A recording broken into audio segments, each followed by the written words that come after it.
How sweet it is, ladies and gentlemen. Good morning and good, I don't know what for the new year. Good luck, I guess we could say.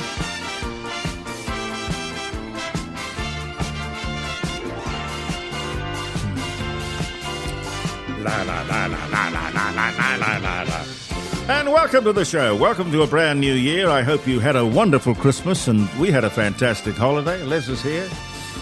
Tony's here, Gary's here, and you're here. That's what's important. 0491 65 68 60 is the phone number. If you'd like to give us a call, get it off your mind and on the air. If you give a damn, make a call.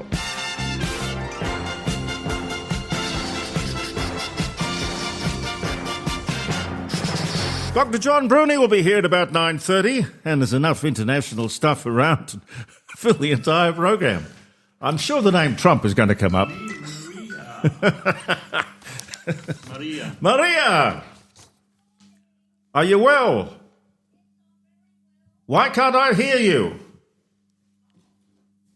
Hang on. The phone is sort of... Say it again. What about that? Oh, yes, we got you. We had a loose connection or a wet joint or something. We can't have that. We've No. got to be connected. Absolutely. Looseness is I've not been good. hanging out for this day for ages. God bless you. Haven't we all? Yes. You want a public holiday? Yeah. No more public holidays. We need to be on the air. We do. Listen, Maria, Yes. Gary brought this in. I don't know where he found it. Off the net? Off the internet, okay. Right. It says Wales becomes the world's first country to enforce rules allowing politicians to lose their jobs for lying. They can love that. Hallelujah. Wouldn't that be wonderful? Why is it the first country? Why is it the only country in the world to enforce truth in Parliament? Yes. What about insincerity? Well, Like our Prime Minister. well, if you can fake that, you've got it made. You can't measure that with accuracy. Well, I think we could. Oh, yeah. There's a thing called the pub test, Tony. That's coming, not folks. not the pub test, public test. Public pub test could be short for public test. A mere abbreviation. Yeah. Look, I remember Albo's words that he was going to be different, he was going to be honest, he was going to be transparent and open. He's certainly transparent. Yeah, the wrong way. Maria, he has successfully united the nation against him and the Labor Party. Oh, I do hope so. And the Greens too. You got to throw the Greens into that. And his other word was, "My word is my bond." Well, we all know what happened to Bond. But they all say that when they get in. Yeah. On a positive note, the service for the Jewish people that was broadcast last night was nothing short of brilliant. Yes, but it should have happened on the 15th. It should have happened on the 15th, and we should have had 3 or 4 days of mourning like other countries do. Well, the event that caused the commemoration should never have occurred either. Yes, definitely. If they read the room, if they read the intelligence, instead of making excuses and, we've got to I don't want to use that word again, but connect together. Don't they read the room that it's Islamic terrorist ideology? They can't afford to read the room as accurately as that. They've got all these Western Sydney seats that they can't afford to lose. Did you happen to see Monday's Facebook posting? No, I didn't. Well, I tell you, and I can't remember who sent it to me because people send me all sorts of things. Yes. This was an American journalist who was out here looking at our, in inverted commas, multiculturalism. And apparently somebody told her about these suburbs in Western Sydney and named one of them in particular, which is Lakemba. And the lads that went out and tried to interview. That's right. That's the one. That's the one. And the police officer, senior police officer, stopped her in the street and said, you will stop this. You are disturbing the peace. And she said, how am I disturbing the peace? I'm walking down the street. No, you can't do that. You can't do that. This is I don't think he used the word devout, but he was pointing to the fact that these people who were you looked at the shops and you looked at the way people would come out and have a look and then run straight back into the shops. But maybe, Jeremy, sorry to cut you short, but maybe this is what we should do. We should go into the Western Sydney suburb. You'll be warned off for disturbing the peace. You see, this is not multiculturalism, as that journalist pointed out. It's monoculturalism. Yes. And we have allowed ourselves to become strangers in our own country. That piece is approximately 7 years old. It would be far worse today in Lakemba. The population there would be probably 12 to 15,000 Muslims now, minimum. So the population's grown. Certainly is a no-go zone. But one of the things, and I agree with what Gary said, the memorial service last night was excellent, hosted by Sherry Markson, who did a fabulous job. The stories of the families of the deceased were incredible. The emotion, the professionalism of the whole program was absolutely superb for a presentation of that nature. And the Prime Minister's speech, I'm sure there are 30 speechwriters who crafted that. I don't think he would have written one sentence himself. I never do. And the reality is that the biggest absence in his speech was anything to do with the perpetrators. And the ideology behind it, because the government and the Prime Minister simply cannot talk about Islamic fundamentalism or Islamic radicalisation. They will not talk about it. So my earlier comment today is the insincerity is still rampant. Until we're sincere about what the problem actually is and we identify it, we're not going to solve it.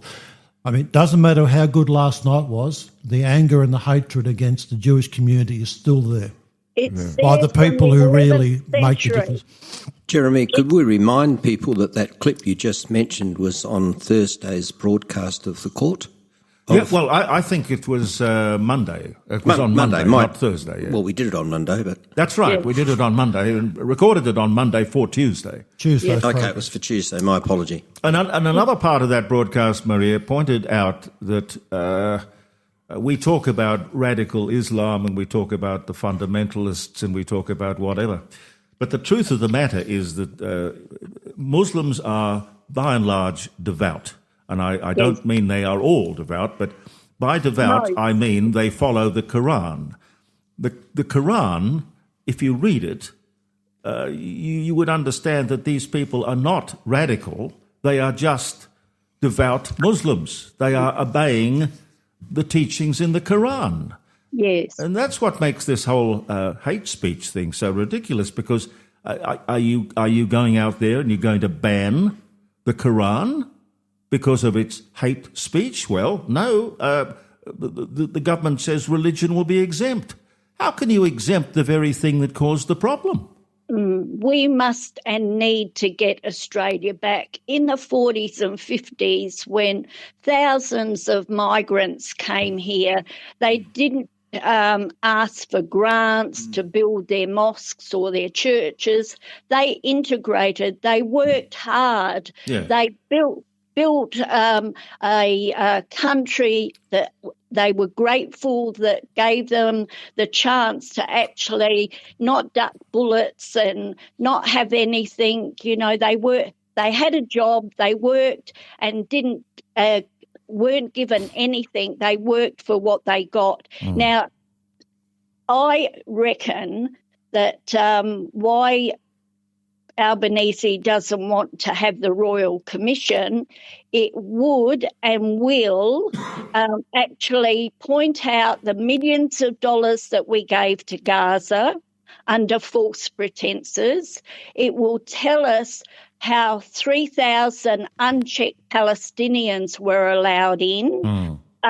the exposure of the two-state solution that he came out and told the world, yay, yay, it will never happen. He's not reading the room. He's not reading history. And the worst one is these ISIS brides that went over, ripped up their passports and were screaming to get back into Australia, and they were allowed in, and their children weren't born here in Australia, and they were given passports, for God's sake. And I understand they were even met at the airport and welcomed at the airport. Welcome home. By Tony Burke. Yeah, by Tony Burke. And there's more ISIS folk coming back to Australia, women with their children. You see, Maria, the thing about the Royal Commission is that he gets to pick the commissioner. Yes. And he also gets to influence, if not write, the terms of reference. Mm. So it can be crafted very well. Well, it will be crafted to what he wants to expose. It won't expose the truth, the whole truth, and nothing but the truth. Mm. And it'll cost us a couple of $100 million. It doesn't have to. The judge, the female judge, is, leaning towards Albo, so she'll do the right thing by him. She's paid already, being a retired judge. She could do it gratis for the country. Well, you can't say that she will come down on the side that Albo might want her to come down on. I don't think that's fair to say that, but it is fair to point out her past. It's perfectly fair to point out that she is a very distinguished judge with a background in, she first started in law in the 60s, and she was a very prominent figure in the Aboriginal Redfern disturbances and riots and court cases that pursued. Her legal roots are well and truly in left-wing politics. Yes. That does not mean to say that she would be tempted to lean that way, but it's fair to say that is her history.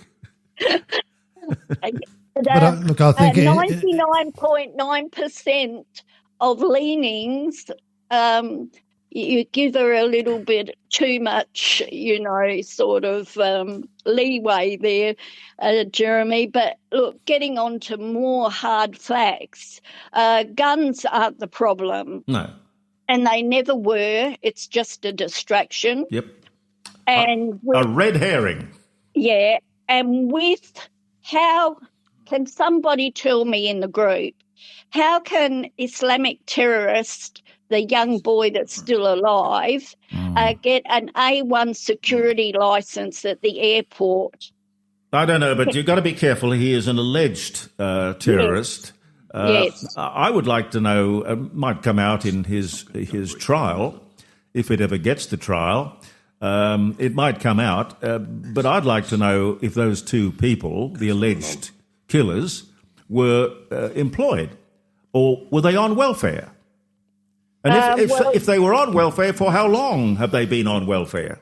Well, this is the other problem. We should take all the sugar off the table, because this is what these people come here for.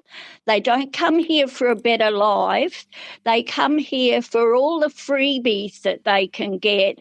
And then Australians have a cost of living crisis, a housing crisis, a health crisis. But surprise, surprise, all their health is paid for by the Australian public. They get their teeth done, they get this and that. And look, I could rave on forever, as you know. But look, it has to stop. Everybody has to contribute. Everybody has to integrate. If you don't want to integrate, if you don't want Australian values, well, we don't want you. Go somewhere where your religion, fits your bills, sort of thing. Well, there are over 60 Islamic countries to go to where you can practice your Sharia law and do whatever you like.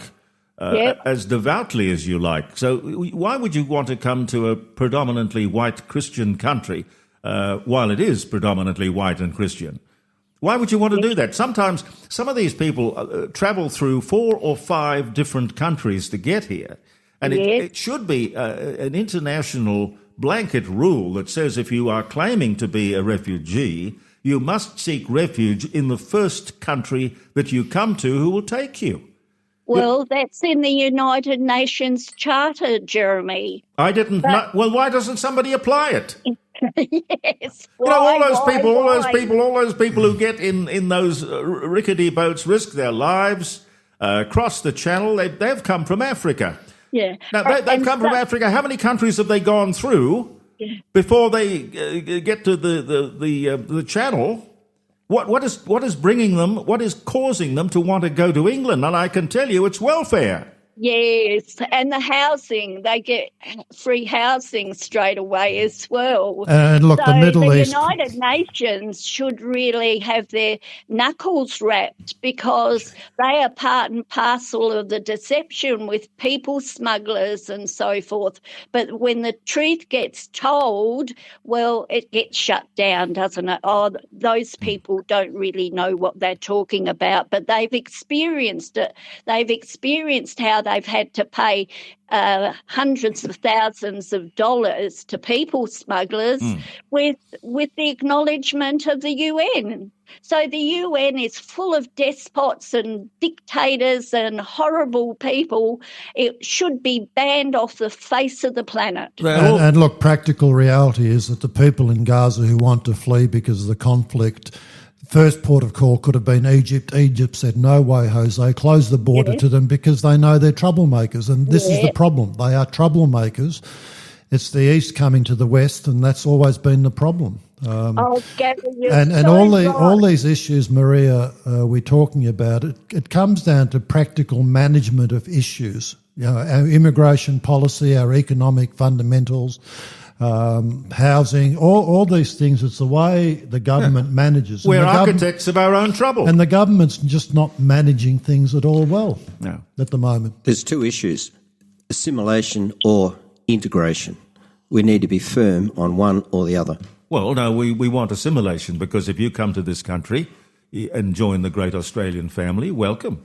But here are the house rules. Exactly. We're not firm on that.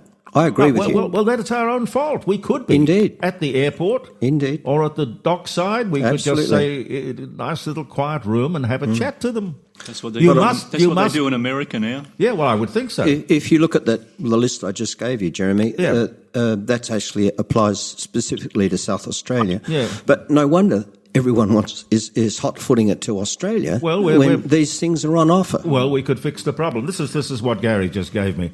South Australia provides several grants, concessions and support services for incoming migrants, refugees and humanitarian entrants, often focusing on settlement, housing and regional incentives. Key support and grant programs include specific support for new arrivals, emergency assistance. South Australian government provides emergency one-off financial assistance of $100 food vouchers, $280 for children's essentials via Treasure Boxes SA.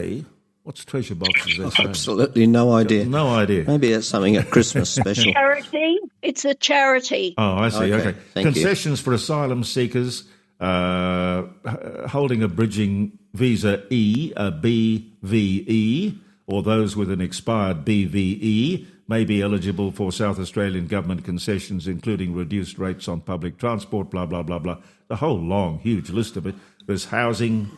We are. That's the sugar on the table, isn't it? Indeed, many folk who do come have extraordinary demands, and we were talking earlier on this morning about perhaps bringing someone in who is a genuine refugee, who could talk about the perks, shall we say, that encourage all sorts of people to make a beeline for Australia. Yeah. We need to be more selective. Yep, indeed. And then on the subject of bridging visas, the latest rort that's been exposed by the Advertiser newspaper here in Adelaide during the week was that we've got Indian and Chinese students enrolling in our universities. I heard that. And within moments of arriving, enrolling, they disenroll themselves and get a bridging visa and start to work and don't go home. Well, if we provide the loopholes, you can't expect people not to take advantage of them. When you say bridging visa, is that a permanent thing, or does that? No, it's a temporary. So they have to go temporary time pass to stay in Australia and work. Not just to reside, but to actually work as well. But don't the students come in on a student visa, which should enforce? But the moment they disenroll themselves from the university... Well, why are they allowed to do that? Because that's the way the government manages it. Isn't there a scheme at the moment where I think it's under 26 are allowed to do that in any event? Well, from any country. Maria, you see, it's very clever that the Labor Party is incredibly good at politics. They work out that if you can get, and they have got, more than 50% of the working population on government work, in other words, more than 50% of us works for the government. Yeah. So they've got you in their pocket. Then you look at all of the people they're getting onto welfare. The more people that they can get into government employment and welfare, the more votes they have. And these people infiltrate the public service and politics, and they want to change our way of life. And look, whilst we might lambaste the immigrants, these privileges are also available to Australian nationals. So if you look at Centrelink schedules, and here's one for you that most people wouldn't know. I knew a character who was on Centrelink, and he wanted to go to the Philippines to have a party with his girlfriend every 12 months, and Centrelink gave him a cash advance for his airfare. Like that young criminal that was given a ticket to go to Europe, and the one that went up to Queensland because he's got crime, MI as big as his arm or both arms, and they paid for, or we, the public, paid for it, and he comes back, the one from Queensland, comes back and starts robbing people again. Yes, he's back, but I'll guarantee he'll get out on bail again. Yeah, but it's a joke, but the NDIS did that, and they had to pay not only for those two guys to be taken out of their criminal circle, they argued. The way you do that is you put them in jail. But anyway. No, you've got to put them on a work gang, as I said to you before. Yeah, you're doing something useful, yeah. Yeah, not jail, not 5-star, and I know people will say, oh, it's not 5-star. Well, compared to other prisons in the world, yes, it is 5-star, and they get 3 good meals a day, and they get educated if they want to become a lawyer, and no, don't put them in jail. We can close down all the jails, take the doors off, and we can have it for accommodation for the homeless, and put them on a work gang. We've got a tunnel at the moment that needs to be built. Alongside the actual drilling tunnel machine, we can have picks and shovels. The unions would love that, Maria. Well, the unions are another part of the problem. Maria. That idea's just tipped over. Maria for president. Well done. Machines are fully automated. Maria, I've got to move on, but Maria for president. Have Absolutely. a lovely day. It's so good to have you back. Happy Australia Day, Maria. Wonderful to have you back. We are one, but we are many, and from all the lands on earth we come. We'll share a dream and sing with one voice. I am, you are, we are Australian. We are one, but we are many, and from all the lands on earth we come. We'll share a dream and sing with one voice. I am, you are, we are Australian. I am, you are. We are Australian.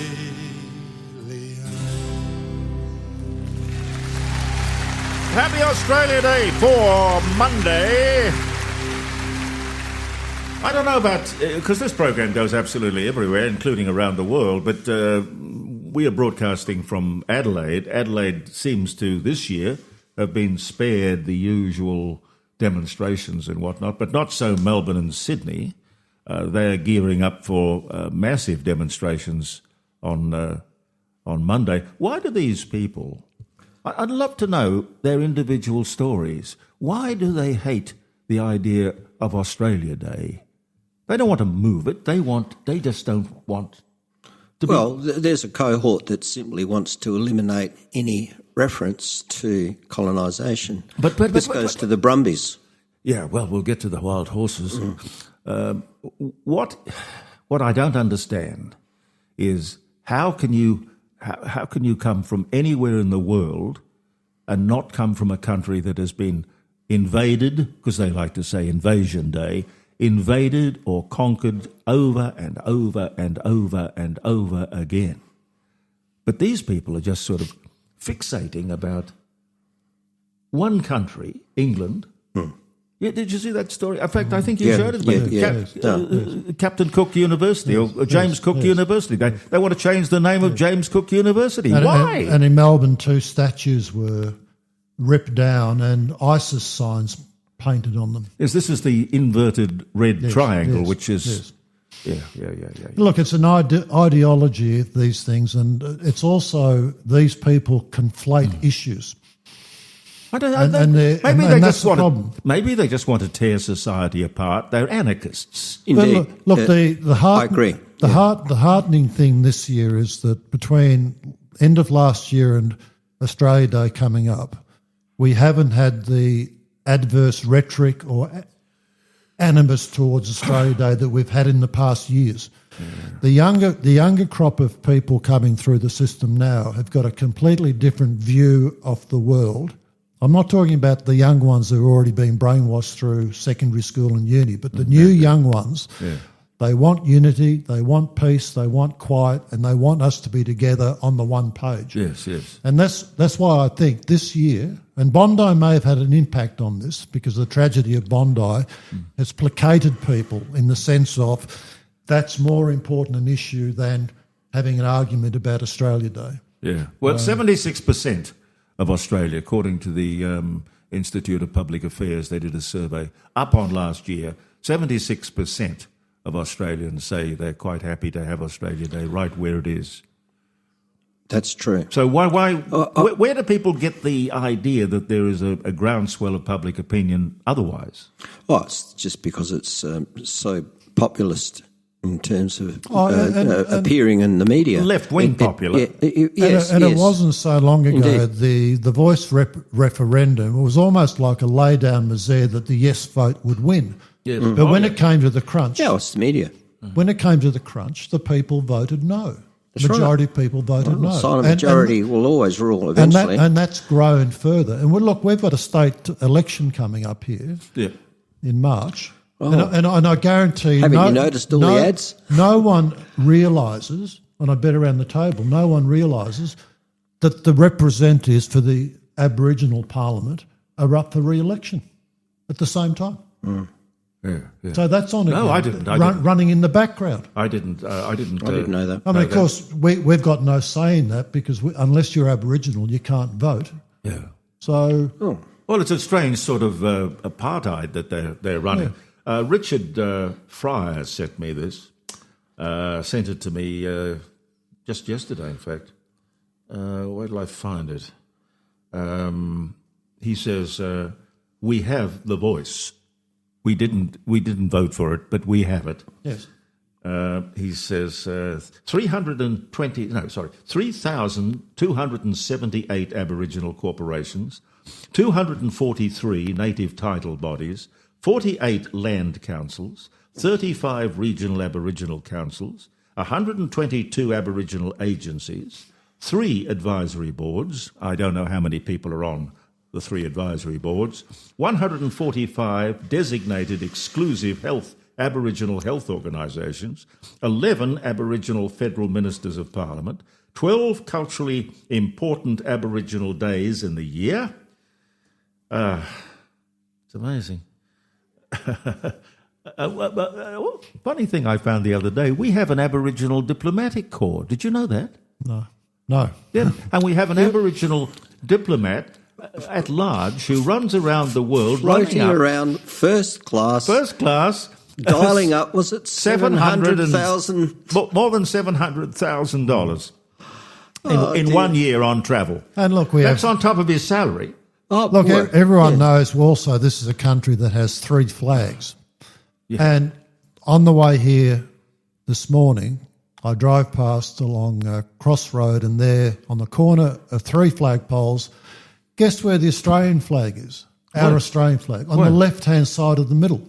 Oh, so what's in the middle? The Australian flag, the Aboriginal flag is flying in the middle. Well, we have to do something about this. It's nuts. So is that really what the Australian people want? I've got no idea. But listen to this.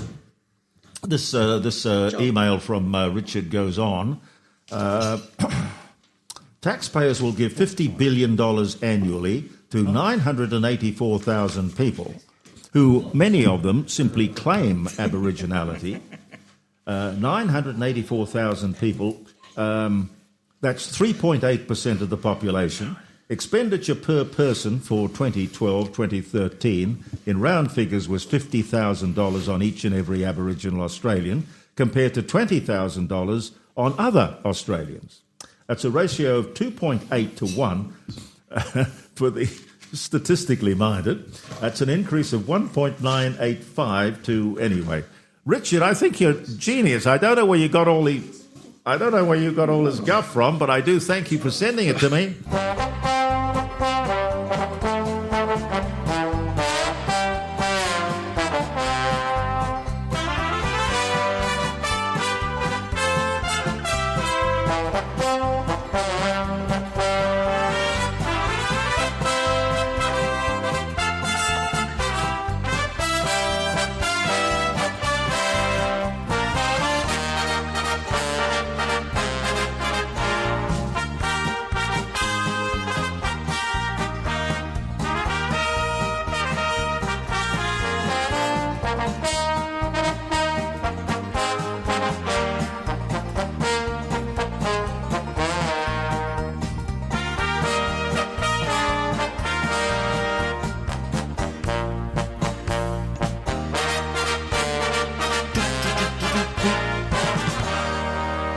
Well, I love it. And I love it too. Now, apart from tea around the table and coffee and anything else anybody wants, and Lamingtons for Australia Day. Caroline, thank you. That's fantastic. We've got table napkins, Australia Day, Australian flag, and definitely everything in this room with a flag on it is in the centre, and there's only one flag, and that is the Australian flag. We're very patriotic. We are. And Dr. John Bruni has arrived wearing his The Focus podcast. Pays to promote. Shameless. Did you design the logo? I did. A very good logo. Well, it's the golden phoenix Rising from the rising from the Golden Dome.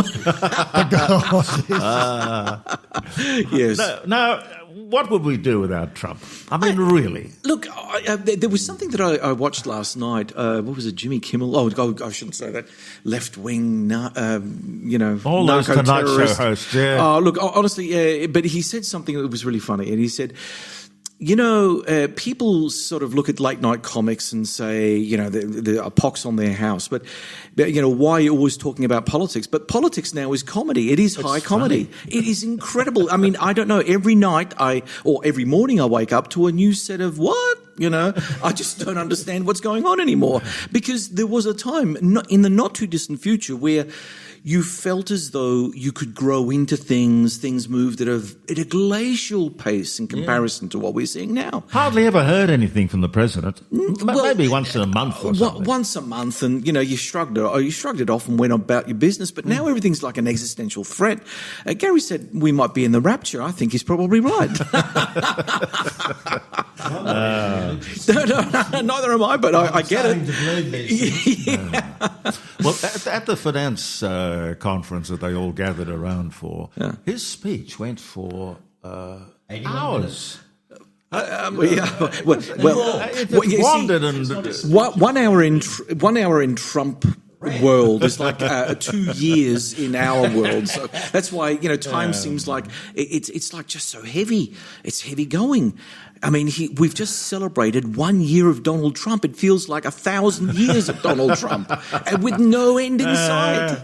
He got Iceland and Greenland mixed up a few times. Well, I can understand that. They've got land in both cases, right? Yeah, so there's the ice and the green and the land. Yep. How does? What do you make of the sort of backflip so much as a reconstruct of I'm going to have Greenland? Yeah, I'm going to have it. Yeah, and you're going to give it to me. Yeah, and if you don't, I will remember. Yep, and it's all very threatening and all the rest of it. Now he says he's backed off from that. He's talking about, I have a structure or something. A framework. A framework. You mean a walking frame or? No. And the Danes were questioned about that. The Prime Minister. Right. Don't know anything about that. Yeah. No one in Greenland knows anything about it. No. But he does. Yeah. He hasn't told anyone. Yeah.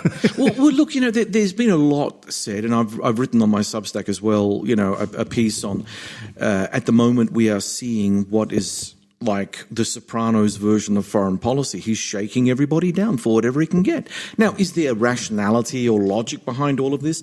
Well, that really depends on what's inside Trump's head. And it depends, and it depends on whether that sort of orange spray tan has finally leached into his system, causing all sorts of conniptions. I'm not sure. But, from an outsider's perspective, it is very difficult to work anything out. And this Greenland obsession is one of the weirdest obsessions, I think, of anything that I've seen in recent history. Where did it come from? Well, okay. So in Trump 45, he made. Well, actually, I was a victim of Trump 45 in a very indirect fashion. I'll just let you in a little story. So we were about to do. My colleagues and I were about to go to Copenhagen in that year, and we were going to put together a very high-profile workshop which had the support of the Danish government. We were going to be in the Danish Parliament. And everything was going swimmingly well about at least about 48 hours, 72 hours before. And then all of a sudden, the next day, I looked at the Australian front page news. Oh, look, Donald Trump wants to go to Copenhagen. He wants to buy Greenland. And it's like, at that point, the Danish government panicked. They dropped our function because they didn't know. They thought that Donald Trump is going to make an impromptu visit in Copenhagen. So we were basically sideswiped for Donald Trump. And then that was a wet squib because Trump, of course, tacoed out of that one because of the ruckus he caused. But, he throws his weight around as if he's a mafia don. Not a very capable one, mind you, but still, it's that sort of... We all know what happens to mafia dons, historically speaking. What do you mean, Gary? He's got that voice. However, I will make a comment, John, amongst the comedy of it all. Yeah. And the fact is that the Americans have wanted Greenland for over 200 years. You're aware of that? Yeah, but that's President Truman. Notable identity. He put up a case for it. Yeah, they all put up a case for it. They all tacoed out, and in the end, they settled on 1951, the Greenland-US Treaty, and that one there basically said, America has effective sovereignty over Greenland anyway. All they have to do is ring up the Danish government just to say, oh, look, can we put in another couple of air bases or some radar stations or do you mind if we park an aircraft carrier off it? There was never a proper pushback from Denmark on anything. They've given everything away, barring the sovereignty of Greenland. Now, if you get everything that you can possibly want in terms of your military security, you can build what you like. If you want to set up mining, you can set up mining. There's no problems at all. All you have to do is ring up the Danish Prime Minister. What the hell is this thing about sovereignty all about? I mean, what will it do to benefit the Greenlanders? And the other, really spurious case about mining rare earths. Now, of course, Greenland is a rich island. It's an island covered in ice. Mining very difficult. Mining is extraordinarily difficult. And does anyone here know about rare earths? You know, we tend to think of rare earths as, it's like coal or it's like gold. All I have to do is dig a hole. There's a rare earth. And I'm going to take it out of the ground. And I'm going to ship it off to marketplace. Doesn't work like that. It's a byproduct, a very small byproduct of mining other things, uranium, gold, whatever, right? I mean, Ian Plimer would be able to give you a complete breakdown of that. But the reality of the situation is, if you want it even for commercial extractive purposes, you're going to have to invest in, the infrastructure that doesn't exist. You're going to have to extract in mining technology that doesn't exist because, at least for another 100 years, that place is going to be covered in ice. So let's not get ahead of ourselves and say that, because we've got a 42-degree day tomorrow, that the ice sheets of Antarctica and Greenland are going to melt. They're not. These things melt over decades and decades and decades, and we don't know at what pace they're going to do it, and we don't know whether it's going to reverse at some point. So at the end of the day, we're making these prognostications about minerals that we can extract easily, which we can't, or and deliver it to a marketplace without an infrastructure that you actually have, which means how much US taxpayers' dollars will have to go into actually making Greenland commercially viable over the next 100 years. I'd be saying a couple of $1 trillion at the very least. And I'm not so sure that the US economy can actually weather that sort of storm. So again, from a strategic perspective, it's pointless. From a commercial perspective, it's pointless. And so then we are left with the only other thing that Donald Trump did say, which I think is real. It's for our psychology, maybe for his psychology, maybe because he made such a big deal about it in Trump 45. And as his presidency unwinds leading up to the midterms, he wants to have this big win so he can deliver it to the American people because, he loves his big wins. He loves his Nobel Peace Prizes, especially when they come from other people. I mean, God. No, some people say 10. But John, from a strategic point of view, we know what the Chinese are doing with Belt and Road. That's very evident, and there's a reason for all that. So would the Americans be any less prudent to do what they're doing with Greenland? They're going to turn it into an ecological dumping zone. But let's look at the so-called Chinese threat for a moment. Every time the Chinese tried to set up a commercial enterprise in Greenland, it's been rebuffed by the Danish government. So the Danes are taking care of America's national security interests in Greenland. So I ask again, why are we why is he so fixated on ownership when his nation is getting everything it possibly can get from another country, barring colonization? Yeah. And I thought that was no longer a thing. I'm sorry to say, 2 centuries ago, maybe. But there are strategic moves that, we may not know what the real end game is in the American administration's mind. Venezuela, for example. The Americans pumped billions of dollars into an oil industry there, set it up, and then guess what the government did? Chucked them out, and they never paid the compensation back to the Americans. Well, that the international court said they should. That may very well be true, Les, but let me tell you something about the Venezuelan oil industry. I don't know who in the US oil industry sector would want to take it on. It has been completely run down.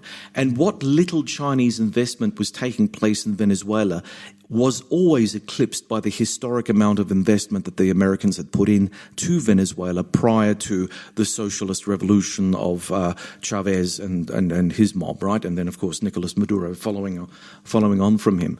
So, okay, you've got some infrastructure. The level of the kind of oil that gets pumped out of the Orinoco River Valley system there, it is sour, heavily polluting. It takes a special technology to try to refine it down for industrial use.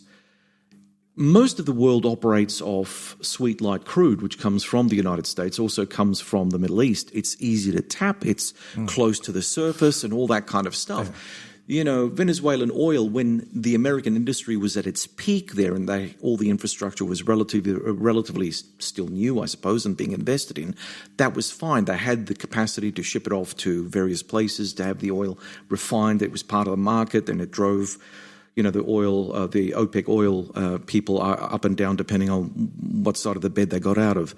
But now with trying to artificially build up from a base of nothing. Again, the Exxon Mobil people were saying to Trump, it's an uninvestable prospect.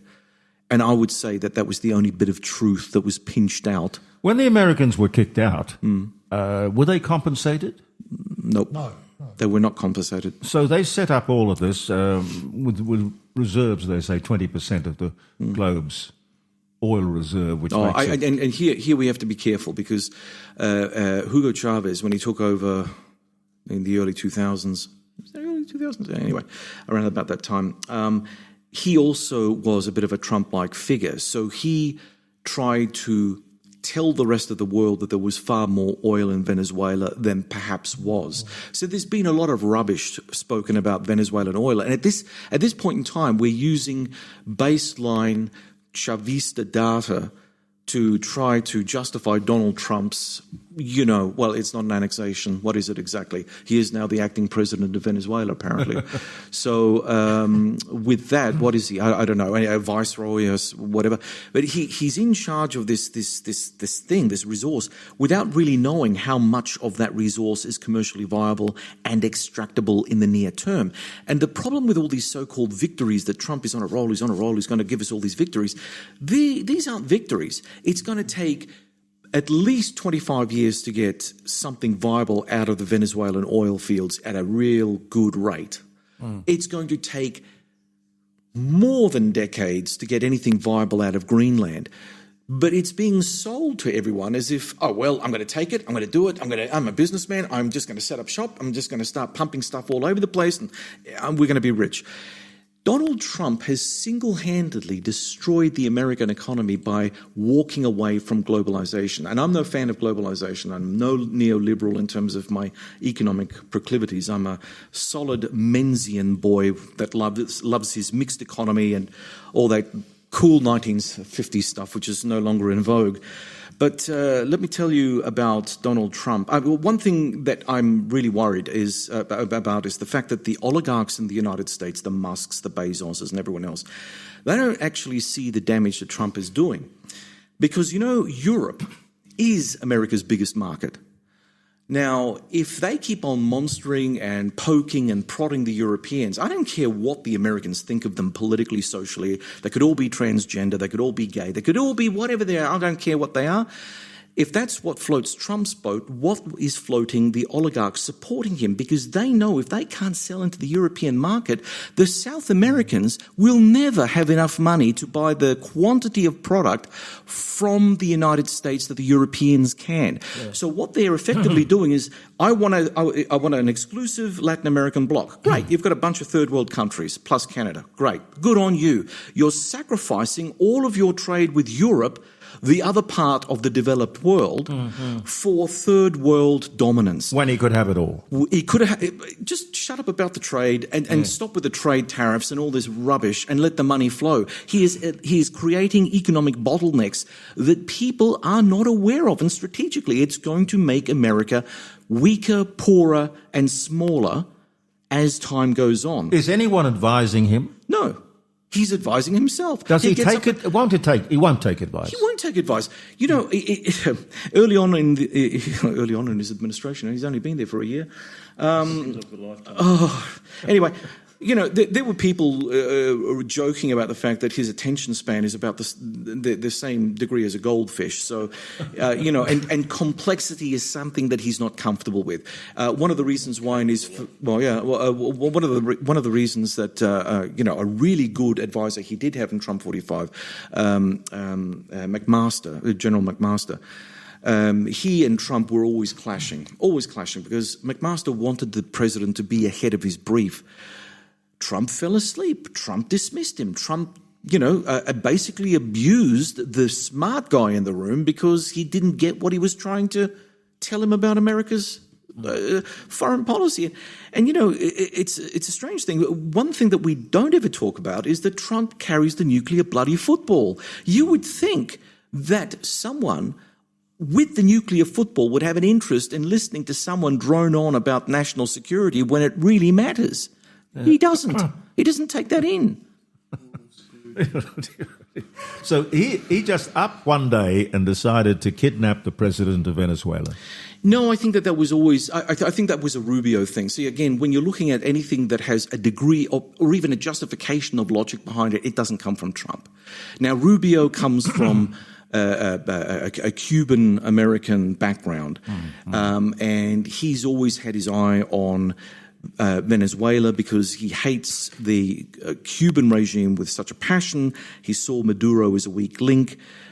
Cuba has been the bête noire of the United States for decades, and Rubio wants to undo Cuban power. And the reason why Venezuela was so important was because the people who were basically taking care of Venezuela's national security for the last, since Hugo Chavez took over, have been the Venezuelans.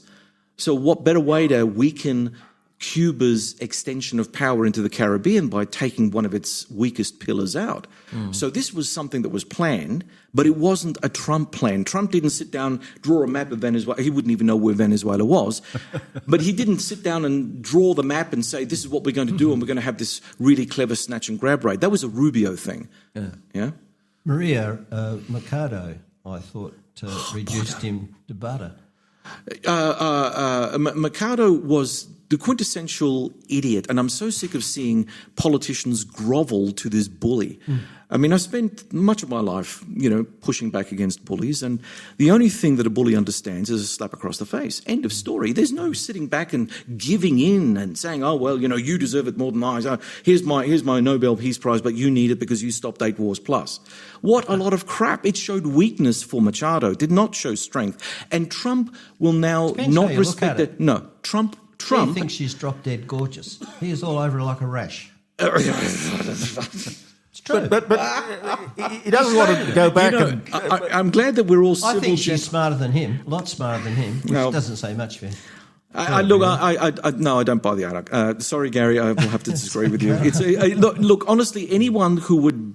It was like Mark Rutte, the Secretary General of NATO, calling Donald Trump daddy last year. I mean, this sort of lick, spittle, crawly behaviour has to end at some point. The only person, actually, there are two people in the West that I have the greatest respect for because I see that should be our future, in terms of electing leaders like Mark Carney and Giorgia Meloni. It was hilarious that she gave him the Peace Prize. She would have kept the money. Oh no, it would be the everything that she has done was the height of stupidity, but giving the money plus the prize would have been ridiculous. John, we should, where there's been significant death rate in Iran. We need your opinion about what you see in Iran. Well, this is a really interesting crisis. The Ayatollahs are literally on the deathbed now. Trump, promised a lot, but this is not the first time Americans have done it, and can't blame Trump for this. This is an American phenomenon. They normally raise people's expectations of liberation only to pull the rug out from under them. He's done it with the Kurds, he's done it with the Iraqis, he's done it with everyone, not him, but the Americans. It's an American thing. So Trump tacoed on the Iranians, although he did make this bold claim that the Ayatollahs did not hang 800 protesters as they were about to do because Trump was sending an aircraft carrier in the Ayatollah's direction. And I'm kind of thinking to myself, well, that's a lot of rubbish. That's just a spin that you're putting on something. We will never know. It's an opaque state. You don't get free information out of that. So how do you know that Ayatollah Ali Khamenei didn't actually slaughter God knows how many people? But the fact of the matter is that the crackdown was brutal. The crackdown, I think the conservative estimate is cost about 6,000, maybe 7,000 lives, Iranians. Maybe a great deal more. It may be 30 plus. It may be. But the Ayatollahs have been doing one thing, and they've been planning for this for so long. They only have the nuclear option left now. Yeah. There is no goodwill between the government and the governed. The problem with the Iranian political equation is that the opposition is not unified, and the opposition is so fragmented. No one can agree on who's going to lead the opposition. So there are opposition groups in Iran, to be sure, but there are lots of competing opposition groups. There's not one umbrella. And this is where, the Crown Prince, Reza Pahlavi comes in. He's been out of his country for much of his life, and he's now starting to put himself forward as a unity candidate. God, he looks like his father. He does, but like his father, he may talk about it, setting up a constitutional monarchy, but in Iran, there's never been a constitutional monarchy. It's an absolute monarchy. And the thing that undid his dad was the fact that, yes, he was turbocharging modernity for Iran, but at the risk of riding roughshod over every conceivable element of tradition. So, and because Iran, for much of its formulative period in the 60s and 70s, there was a huge split between those in the urban areas and those in the country areas. That split was so significant and played upon by the Shah and his secret police. Then when the Ayatollahs took over, their power base was in the countryside. It wasn't in the city. And so they used the bulk of the population in the countryside as a counterbalance to the folk in the city, and they empowered the country people in a way that they'd never been empowered before. So Iran is a fractured society, and no one knows what they ought to be doing. As I said, the Ayatollahs, they see survival as their number one priority. But if, for instance, their internal organisation could be worked out and the opposition unifies around somebody, someone, a flag, who knows. But if they can, it will roll back Russian power one more time, because the law of unintended consequences has taken place during Trump 47. So now we see that the Russians don't have Syria anymore. Now we see that Russian influence in Venezuela has been rolled back. And now, if something goes wrong with Iran, they'll take another peg of overseas Russian power away from Russia, which then leaves Putin scratching his head wondering where he's going to get all his Shahid drones from. Because while the Russians are manufacturing them themselves, a lot of them are also still coming from Iran. So that's going to have an effect on their capacity to fight Ukraine. So there are some things, and I won't go so far as to say what Les might say. Well, see, there you go, John. There's your logic. There's no logic. This is the law of unintended consequences. And because Putin and Trump are still very, very tight. Why? Seems like a kind of an unholy sort of... We stray into conspiracy theory as we talk about this, because the why has more to do with the fact that Donald Trump did have his dealings with the KGB and the Russians back in 1986 when he was a businessman wanting to create Trump Tower and Red Square.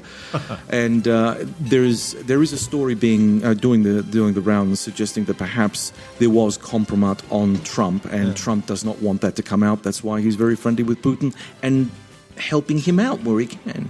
Dr. John Bruni, ladies and gentlemen. And don't forget, you can catch him, the Focus Podcast. Oh, yes, the Focus Podcast on YouTube and Spotify and iTunes. You're listening to the Court of Public Opinion with Jeremy Cordeaux, where the time is 10 a.m. Australian Central Standard Time. Hey, what's the weather for the weekend gonna be? Will it be hot, cold, rain, snow?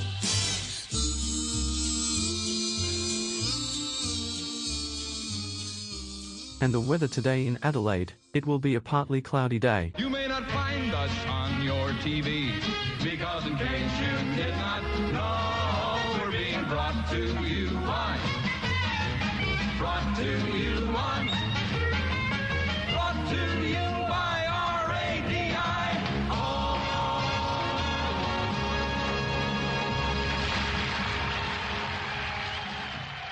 RADIO it is, around the world. JeremyCordeaux.com is the station that you're listening to. 0491 65 68 60, if you would like to give us a ring. Dr. John is still here, and the great Professor Ian Plimer has arrived, and Frank Pangallo's arrived. You're half an hour early. But that's better than being half an hour late. That must be an indicator, Jeremy, that I'm forgetting things. No. Never. I'm never early. I reckon my wife says I'm going to be late to my funeral. No, relax. Have a cup of tea. I'm sure there's one on the way. Yeah, there's a coffee. Professor, good to see you. Did you have a good Christmas? A very quiet Christmas just around the corner from you. Yeah. With some family, extended family, because my kids have left me and living in all sorts of parts of the world. And grandkids are miles away. Does he know you're wearing his shirt? This is a Trump shirt. A Trump shirt? His golf hotel in Miami. I've got a couple of them. And I always like to wear them in good company, and I feel disloyal with your Australian flag serviettes here, and I've got a Trump shirt on. Oh well, look, we fly the flag around here, one flag. You were saying in the break there that you've worked in Iran. I worked in Iran in the Shah's time, just before the revolution, and you could smell a revolution coming. I was in Mashhad, I was based out of Mashhad, working up on the Afghan border. And that was when the boys were out there practicing with their weapons. Mashhad is the holy city for the Shiites. And the people in public kept their opinions to themselves, but in private functions there was a lot of discussion.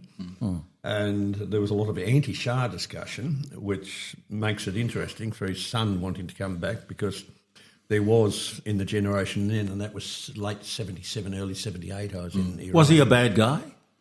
Well, I didn't particularly like Savak. I gave a few lectures at Ferdowsi University in Mashhad, and there were a couple of Savak fellows up the back row with M16s, and I don't think I understood anything about geology, but they were there. I wasn't allowed to go out in the field with students in case I contaminated them. So I think it was a pretty totalitarian country then, but I must say the people were absolutely lovely. And what you didn't mention is off air, we're talking about how beautiful Persian women are. And now they cover themselves up, which to me is... They've got to. I don't think they want to. Well, they don't have a choice. No, they don't. And then in the Ayatollah's time, I was working right over the other side of Iran, up in the Kurdish area, between Armenia, Iraq and Turkey, at a place called Takab, and a place called Takht Suleiman, which means the mines of King Solomon, and working up in that area there. And the lady I was working with, she was a fiery Persian lady, a geologist, and when there were mullahs on the other side of the road, she'd cross the road and argue with them. And I'd say, for God's sake, Farah, just don't do it. I'm a foreigner in your country. This is not going to end well. Anyway, I've been trying to trace her now for a long while. She's just disappeared, and I suspect the worst has happened. Wow. Yeah. Well, getting rid of the Shah was one thing, but replacing him with the Ayatollahs, it must have been an out of the frying pan into the fire situation. So often revolutions Did they know what was coming? No, not at all. They didn't know Sharia law was going to descend upon them? It actually was pushed very hard by the mullahs in Mashhad. And certainly the areas, as a geologist, you're working in the field, in the mountains. I've just come from the mountains of Saudi, and you see poor people who are very conservative, they're disenfranchised, and they are the ones that suffer in a revolution. Yep. And that's exactly what happened in Iran. The poor got poorer, and massive restraints on your freedoms. But it's a beautiful country. Yeah. How big is it? 80 million or something? Something like that. Closer to 100 almost now. I don't know. Because the last time I looked at an Iranian map, it was at about 88 million, but that was quite some time ago. Well, just keep chatting while I'm just doing a quick Google search. The professor... There would have been a bit of control in the last couple of weeks, wouldn't there? They would have had... Oh, yeah, but... It's shocking what they did. Well, it's hard shutting down the internet. Yeah, well, that's... So there's no communication. Well, that's the first thing a dictator would do, isn't it? That's right. And then killing what it sounds like thousands of protests. Oh, thank you very much. I mean, what a brutal regime it is. Oh, yeah. Well, you be careful of what you pray for or what you fight for, because it might be... But, among all the gloom, and this is one thing that we have to also bear in mind, the Iranians are an extraordinarily smart bunch of people. So if they had the yoke of totalitarianism removed off their back, that country, which has a very youthful population and a very smart population, would turn Iran into a regional superpower. It would dwarf the Gulf states and Saudi Arabia combined. And I think that the Gulf states and Saudi Arabia are worried about their position, because if something were to overturn the mullahs, I mean, Iran is weak, it's hopeless, it's just a basket case. That's where the Arabs want them to be, because another thing that dare not speak its name is that the Persians, the Iranians, hate the Arabs. Yeah. They see themselves as members of the Aryan race, superior in every way, which way. And in some ways that's actually true in terms of their industriousness versus what happens on the Arabian side of things. And so there is a real fear among the Arab states that if Iran is finally unleashed and if it had a properly working government, it would just make the Arab world completely irrelevant, barring the oil. That'd be it. Mm-hmm. Professor, when are you going to stop the globe-trotting? When I'm pushing up daisies. You never not on an aeroplane. Well, I came back from Saudi yesterday. Well, actually, I came back on Wednesday night. And you're I had not to pick up a car. Are you jet lagged? I'm a tad jet lagged. I was up at 4:30 this morning. I was tempted to ring you and talk about what we can talk about today, but I hadn't charged my phone enough. I know you sent me something at 6:30. Oh, that was late that day for me. I've just come from Saudi. I was there for a Future Minerals Forum, which the Saudi government organises, trying to attract people into Saudi doing mineral exploration in their very ancient rocks, which have been mined for a very, very long period of time. The ancient area of Havilah, mentioned in the Bible in Genesis 2:11, is probably an area just to the east of Jeddah. The first mineral mentioned in the Bible is gold. That's Genesis 2:11 also, and that's a commodity. The market was created 11 verses later, Genesis 2 verse 22, and that's when God Stop showing off. That's when God made women. So you get a very, very good idea of the economics from just looking at the Bible. But I was working in the last couple of weeks in the area of Havilah, the ancient biblical area. It was a gold-producing area, and you could see old gold mining centres where there was slag created from separating the gold from the rock.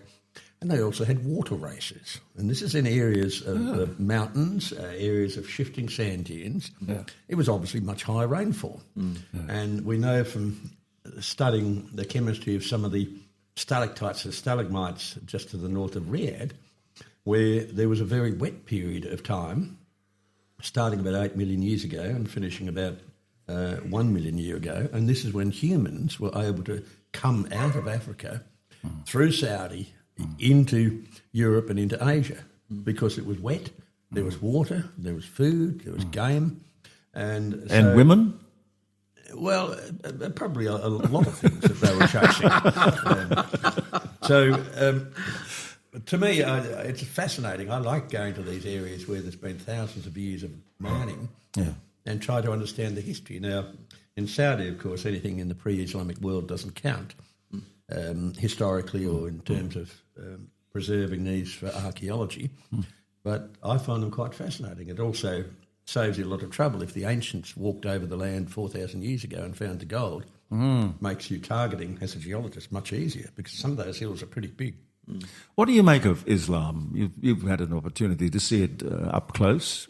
Is it a problem? I've worked in countries that are Islamic. Iran, I mentioned, Turkey, in Saudi and in parts of Africa. The western part of Ethiopia is not Christian, it's Islamic. The area that borders Sudan.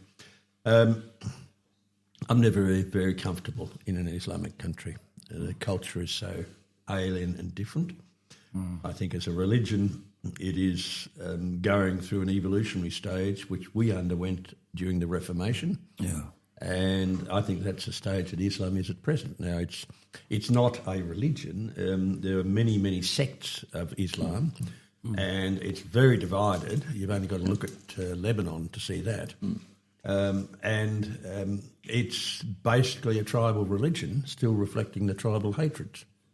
Well, I think it was the Italian Prime Minister who said on the subject of immigration that Islam was essentially incompatible with Western values and women's rights. Western values and rights, particularly women's rights. And yet it's a problem that has to be dealt with day to day, or lived with day to day. Yes, it is, and I think the Italian Prime Minister is correct. The Western world has had a totally different evolutionary path. There was a time in the Islamic world when there were thinkers who were way ahead of their time. There was technology, which was embraced, but it's become more fundamentalist.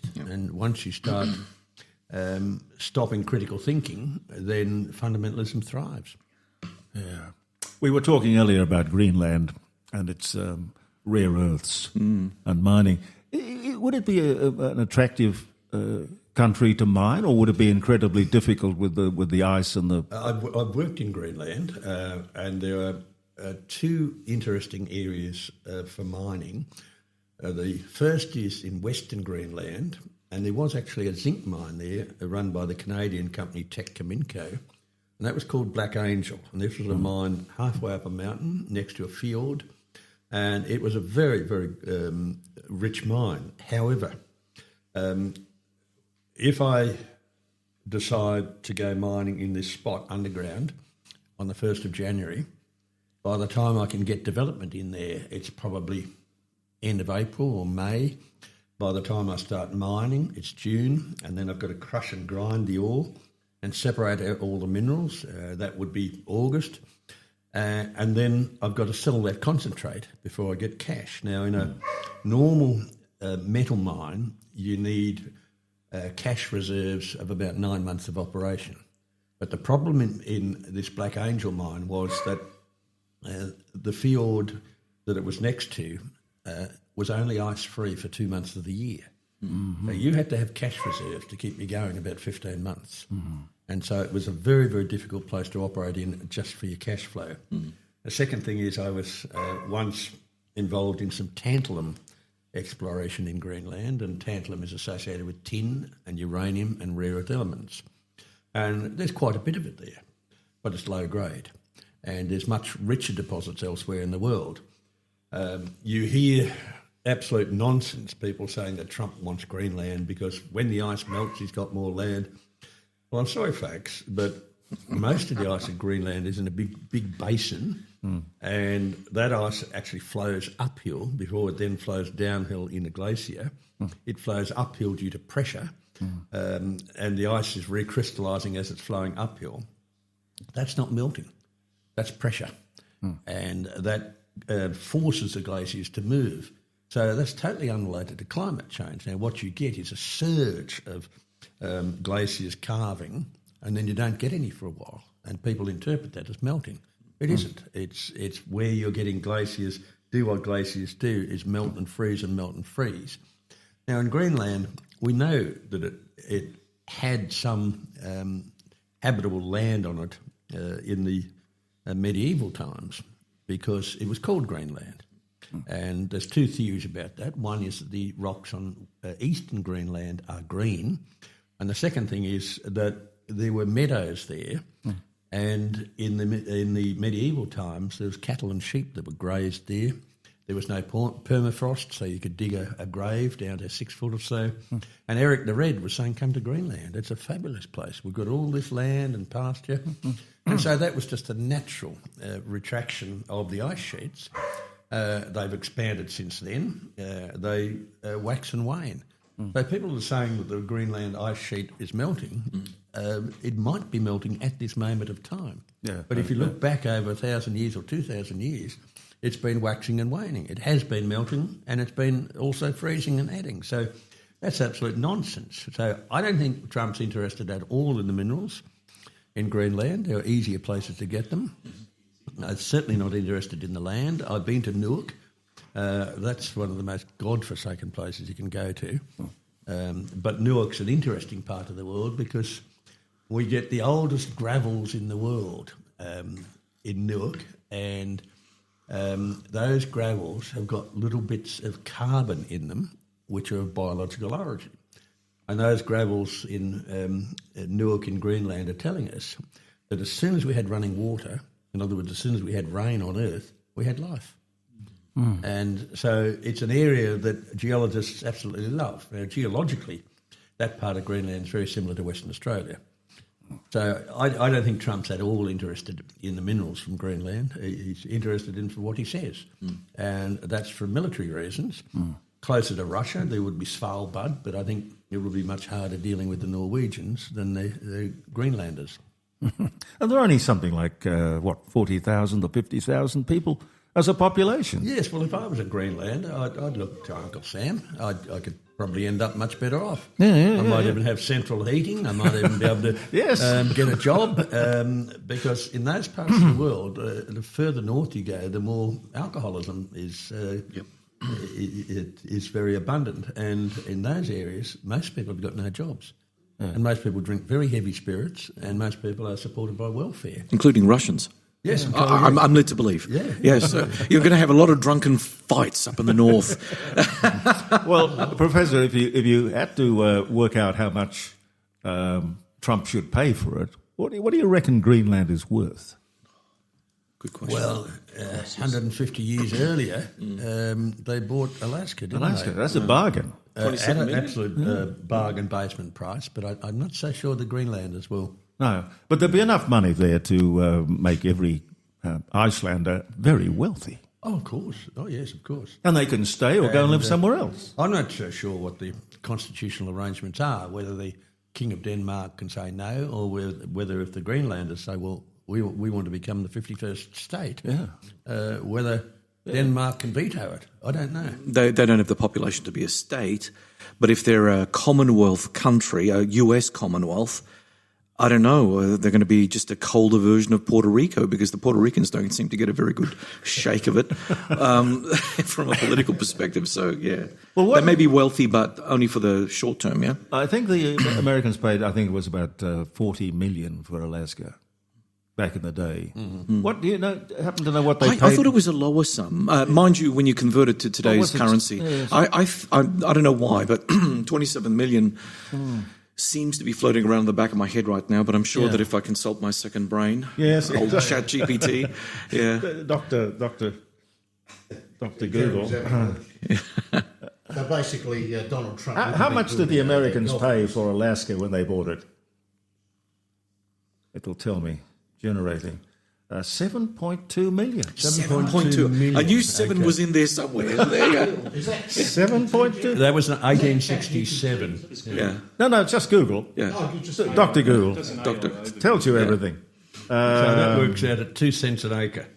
Yeah. Wow. Steal. To steal. 2 cents Well, this is an what acre. happens when countries go broke. Yeah. They have to do silly things. Yeah. And we have a lot of Western countries now sending themselves broke. We're one of them. Yeah. We are. Well, What did the Americans pay for the Louisiana purchase? that one there, what was that? That was also, was that in a single digit million? I think it was. Maybe $8 million? I'll do it again. Do it again. Here we go. I think they bought...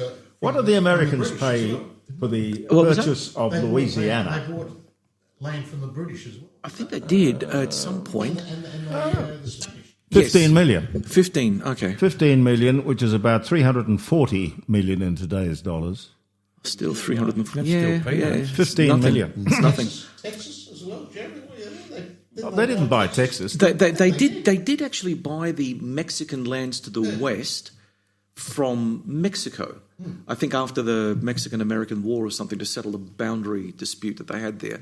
So you're looking at a big chunk of Southwest America that was purchased in some sort of deal with the Mexicans, but I can't remember how much. Professor, you'd be the only person who would probably never go to Dr. Google because you've got it all in your head. Well, I haven't. He is I went Dr. to Google Google. twice. Get it from. That's right.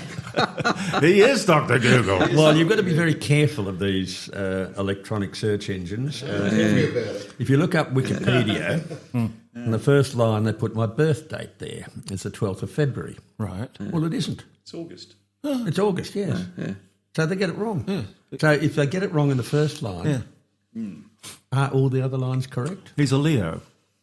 Ladies and gentlemen, he's a Leo. You'd pick that. Oh, yeah. Only when you knew it. It's in the stars, Jeremy. Yes, I guess it is. You wouldn't be into astrology or any of those weird things, would you? Well, I can't see the point of it. No. I think the astronomy is far more interesting. Yep. I was reading something on the flight over to Riyadh. I went from Koh Samui in Thailand to Riyadh, and I was reading all the latest research on Mars, which is really very interesting. Yeah. And I find that much more interesting than astrology. And there's evidence of lakes, of river systems, of lakes evaporating and leaving salts behind. And that's a real insight into the really early history of Mars, which had water before Earth, so it may well have had life before Earth. And again, we may well have seeded Earth from Martian life. We don't know. But these are the great questions. And then I was reading something else on the same flight on asteroids and looking at some of these asteroids. The Japanese have been landing craft on asteroids and collecting, say, 8 grams of material and bringing it back to Japan and analysing it. And these are full of carbon-rich compounds. Really quite interesting. Would you find diamonds and things like that? Well, Anything it's not valuable? high enough pressure to get diamonds, but it's of the sort of carbon that could be the basis of life. Yeah. So there's a lot to do out there. Yeah, and I find that much more interesting than some astrology where you got to eat mung beans and face east and chant and carry on. I'm just trying to picture in my mind landing on an asteroid. It could have to be pretty big to actually land on it. They weren't, actually. That's what surprised me. And I also tried to find out any information whether you changed the path of the asteroid by landing on it, but I couldn't find anything. And this was stuff I was reading, and I was in Melbourne yesterday, and my medico has got a granddaughter that's interested in doing an honours degree and then a PhD, and she wants to work on asteroids. So I've made up a mental note to send her it's a long way to travel this to work material every day. so she can read it and get stimulated. Yeah. Actually, that's a method they're looking at if there is a dangerous asteroid heading towards planet Earth, is to bombard it and actually change its course slightly. We have had a number of asteroids on collisional paths. And isn't there one coming fairly soon? And they've all been detected after they've gone past us. Oh, whoops. So there is a problem. Yeah. Gaps in the system. Whoops. We won't have Bruce Willis to save us as well. Oh, well, Bruce Willis, no, that's true. Yeah. But Albo might. Professor, can you just say something about the potential to mine asteroids? What do you know about developments in this field? Because I find that really fascinating. Well, I think it's totally misplaced. To mine, you need a lot of energy. Yep. And you also need to have equipment mining material, which is very rare on Earth. Now, about all you could get from an asteroid or another planet would be nickel. And we have plenty of nickel that we can mine on planet Earth. So it's a concept that's been floating around for a long while, but basically you need energy. So science fiction, basically, rather than fact. Yeah. At this stage it is, yes. Yeah. Now, if things get really bad on Earth, I'm sure the impossible will happen, and we'll start mining in Antarctica before we start mining asteroids or Mars or elsewhere. Yeah. What would we find in Antarctica? Oh, we already know there's a lot of coal there.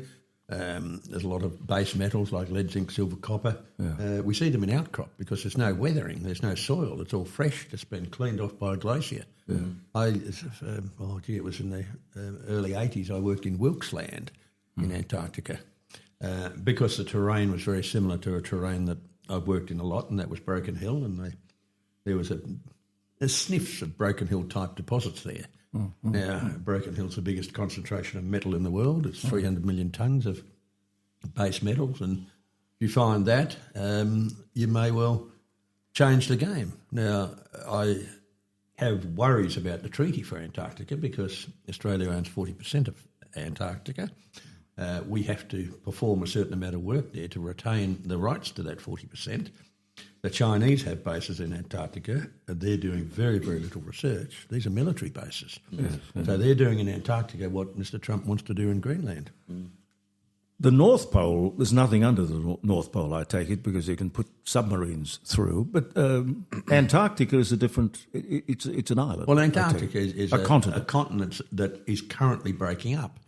There are in West Antarctica 150 geothermal centres or volcanoes. It's currently breaking up, and when that happens, we'll go back to the Earth's normal climate, and that is warmer than now, wetter than now, with sea level about 200 or 300 metres higher.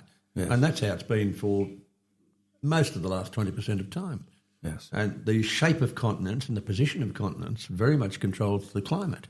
Yeah. And Antarctica now, after it's separated from South America, a circumpolar current was generated around Antarctica that stopped warm water coming down from the equator, and so it was refrigerated.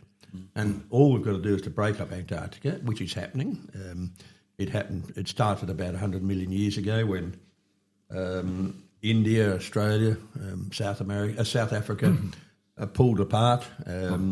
We were then attached to New Zealand. We had enough common sense to get rid of them and push them out into the Pacific and give them their well-earned earthquakes and volcanoes. But that whole process started 100 million years ago. We had Tasmania tagging on behind us, which was a bit unfortunate in many ways. But they make good whiskey, though.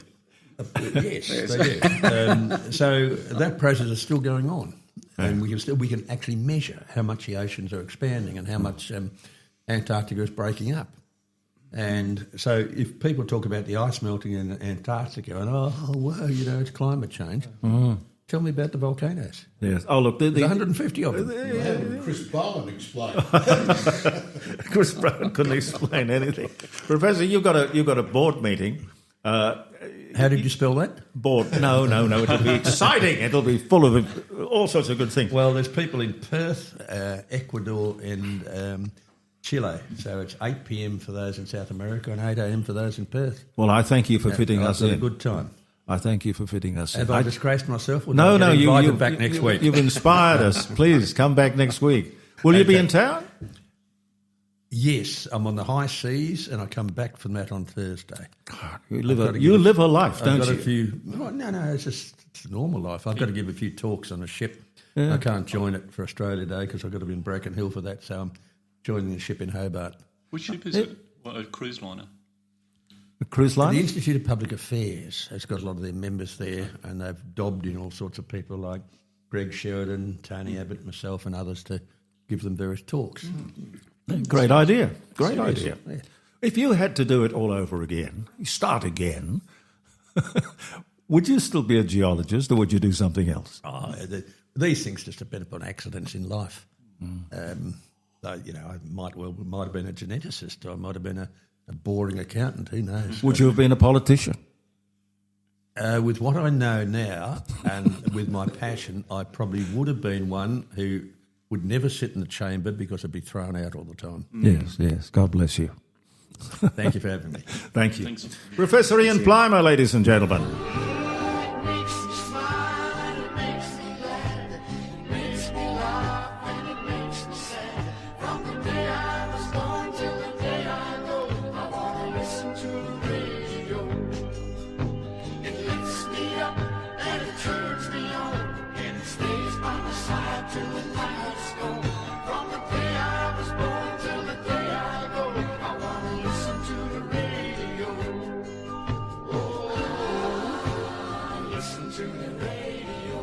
You can listen to the radio, or you can actually be on the radio if you want to. The telephone number is 0491 65 68 60. That's all you got to do.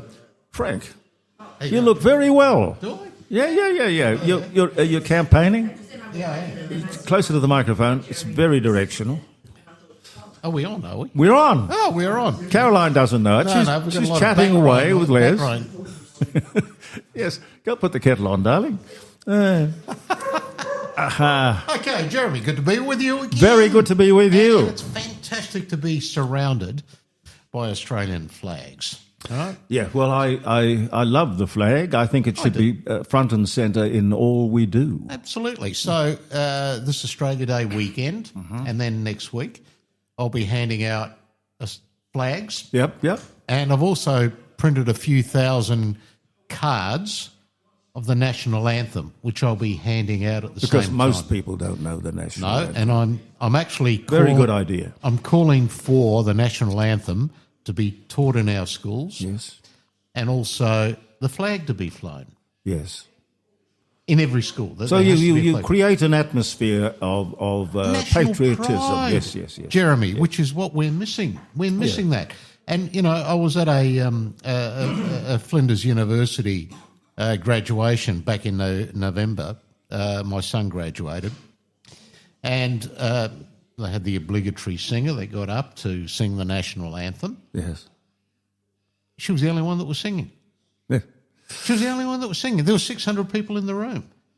You know, I watch sporting events and I see some, you know, sports people that start to sing it. Yeah. But I don't hear the crowd sing it.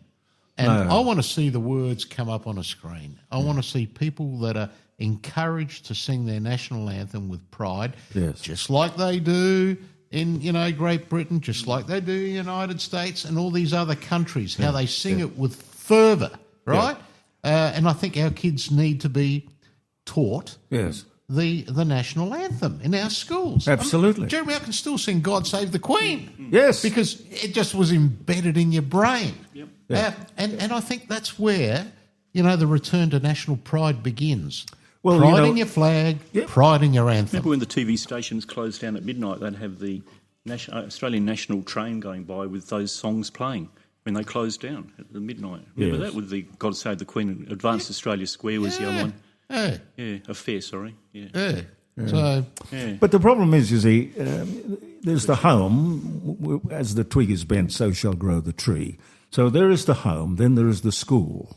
And Labor governments, left-wing governments, want to get kids either into childcare or early learning as quickly as possible, because then they get their hands on these beautiful little minds. And they start to actually ingrain in them all these wokey ideas. Now, I was door knocking in Blackwood the other day. How's that going? It's going good. Going good, I have to say. You get a good reception? Very good reception, Jeremy. Excellent. I think the advantage I have is I knock on doors and 80% of them, as soon as they open the door, know who I am. I know. But whether they're going to vote for you is a different thing. But there's a downside, because you didn't used to knock on the door. You used to kick it in. I used to kick it in. Exactly. What was that? You know, people come out, it's you. You know, what have I done? And I had a woman I didn't do it. No, and I had a woman at Bellevue Heights. She opened the door. It's you, and she came out and hugged me. I love you, and then this. I thought, well, that's fantastic. Great. Yeah. And look, the reactions have been good. I have to say, my knees are killing me this week, going up and down the hills in Mitcham Hills. But look, I enjoy meeting people and engaging with them. You know, there are a lot of people that aren't really all that happy with the Malinowskis government, believe it or not. You know. Well, you sort of look at him and you think to yourself, well, you know, if the Libs had him, it would be a different story. You know what, Jeremy? I reckon we've got the female version. Okay. In Ashton Heard. I haven't met her. I don't know anything about her. Tell me about her. Maybe we should invite her to come on your show. I'd love to. Right? And I'll tell you, the other night I was at there's a Future SA group, and they call it the engine room of Adelaide business and industry. Yeah. And there were leaders of industry there. Yeah. And there's 150 that came. And, of course, there was the obligatory speeches from, you know, the party and the party faithful. And then Ashton spoke. And she enthralled them. They were listening intently.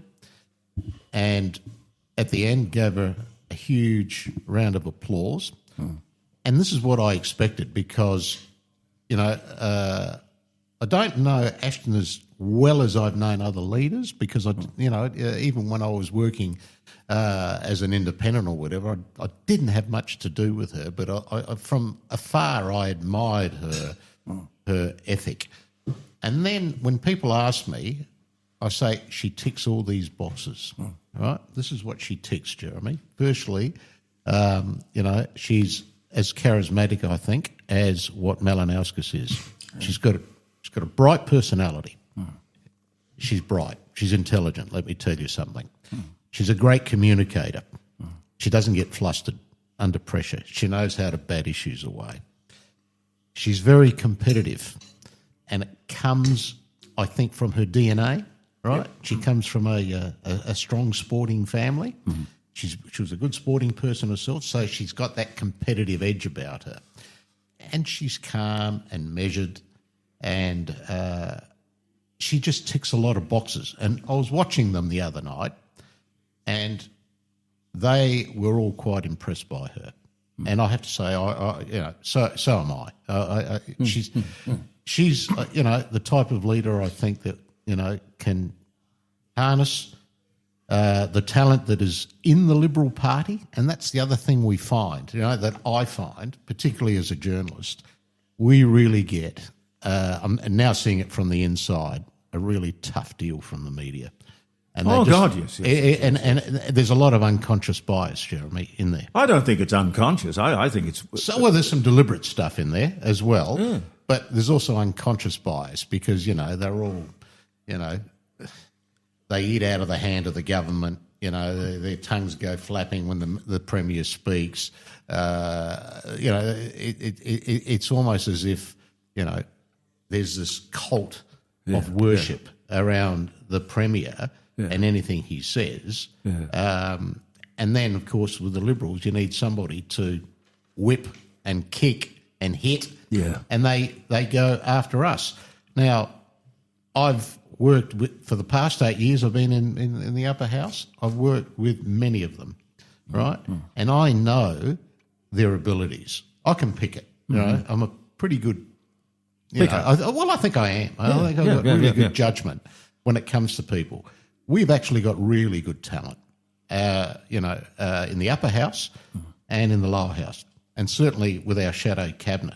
And then when I look at them, and I've worked with them in parliamentary committees and everything, they come from varied backgrounds, but they have all had a life before entering politics. Yes. And they've contributed, a lot before going there. They're smart people. That should be obligatory. You should have to have some real life, real time. Absolutely, real life experience. And then you look at Labor, and I'm looking at, them.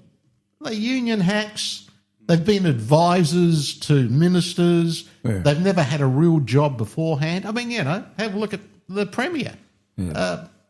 Really, he was a union organiser. Well, he was a union. He was a union organiser. Yeah, smart guy. I'm not saying he's not, but they come from that union background, and that's where they select their candidates. And many of them, when you have a look at their profiles, they haven't really had real jobs, and they don't connect with the community because all they've done is they've come out of uni, come out of school, whatever, and then gone straight into that, union movement or whatever. That culture, right?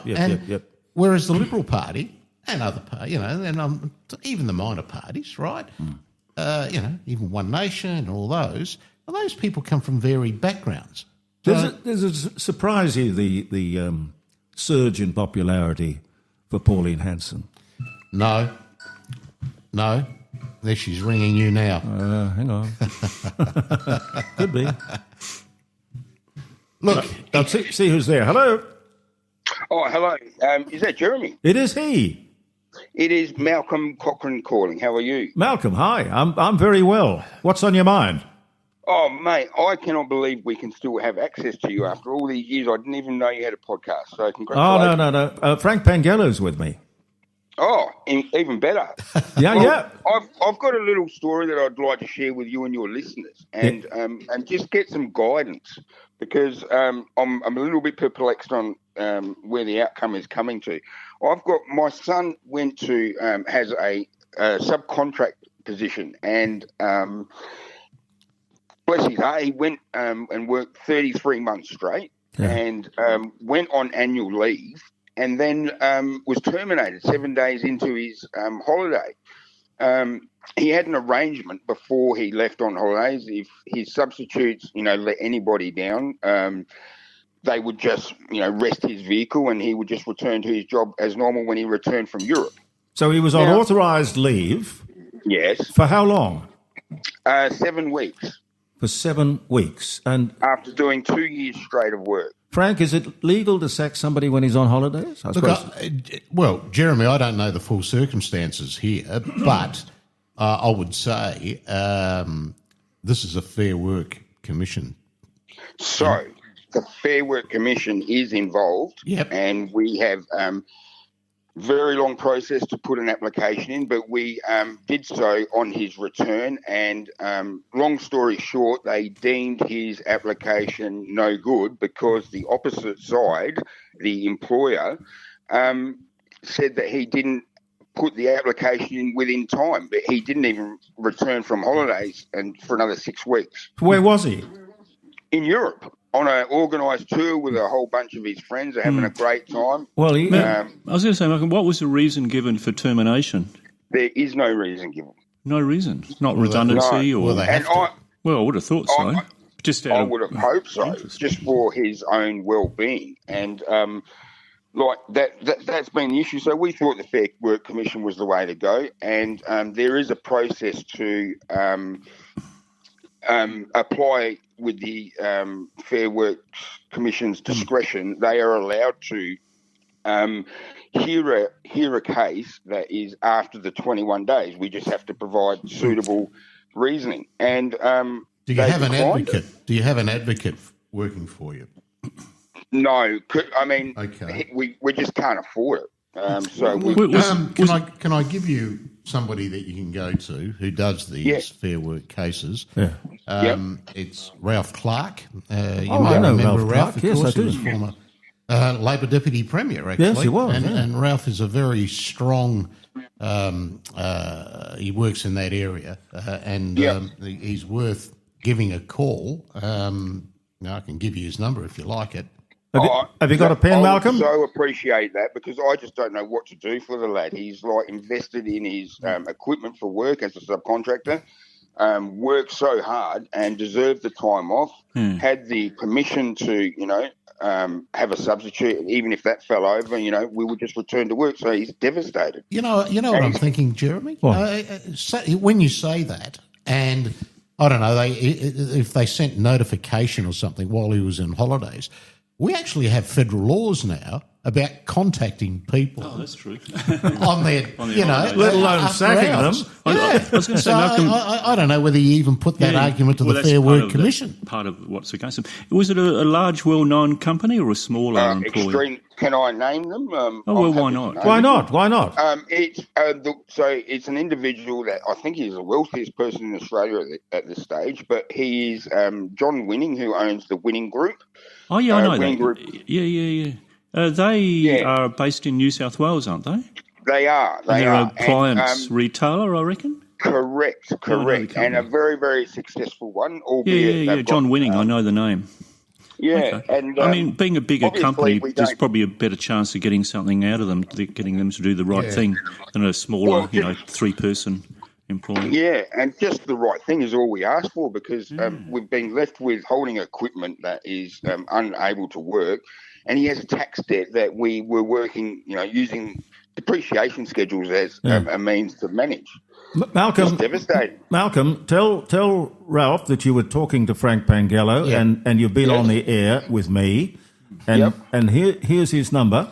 It's 0419 806. Let me just get my notes out here. 0419 806 806 049. Thank you so much. No worries. It sounds pretty harsh, to be quite honest. How many employees do they have in South Australia? Because I thought it was mainly an eastern states-based appliance. It is a very eastern states predominant. It's equivalent to a Harvey Norman without a store, if you like. See. So it's a warehouse that you be a dozen or so people maybe. Yeah, but they're all over Australia and they've got a good reputation and they will want to protect that reputation, I would think. Well, I've actually bought stuff from them, yeah. Okay, let me know. So. Let us know how it goes. All right. Great to hear that you're on the air still, Jeremy. That's fantastic. I'm glad you found us. Thanks, Malcolm. Yeah. Thank you, Mr. Pangallo, too. Thank you. No worries. Wonderful stuff. Don't tell me hello, when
say goodbye quite yet.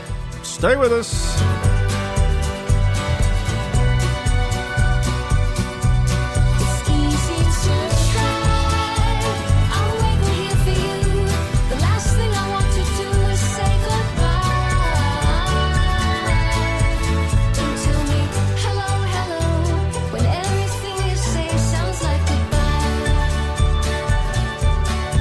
God, that's the long version.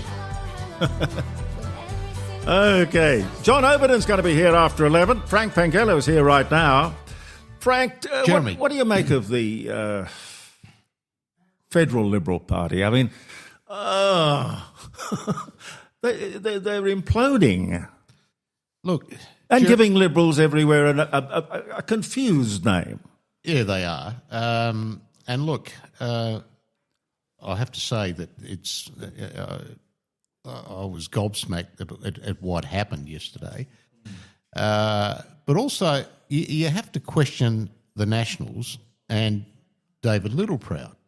Okay, yeah. I mean, there were the three senators that are in shadow cabinet. Mm.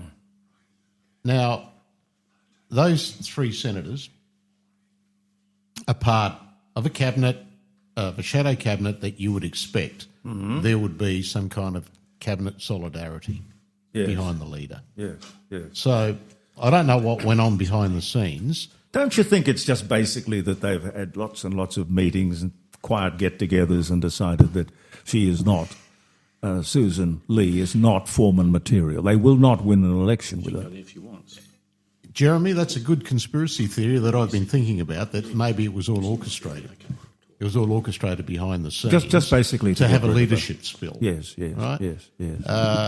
And look, the party needs to do better when it comes to leaders and, hanging on to them and being able to be solid behind them, right? See, people look at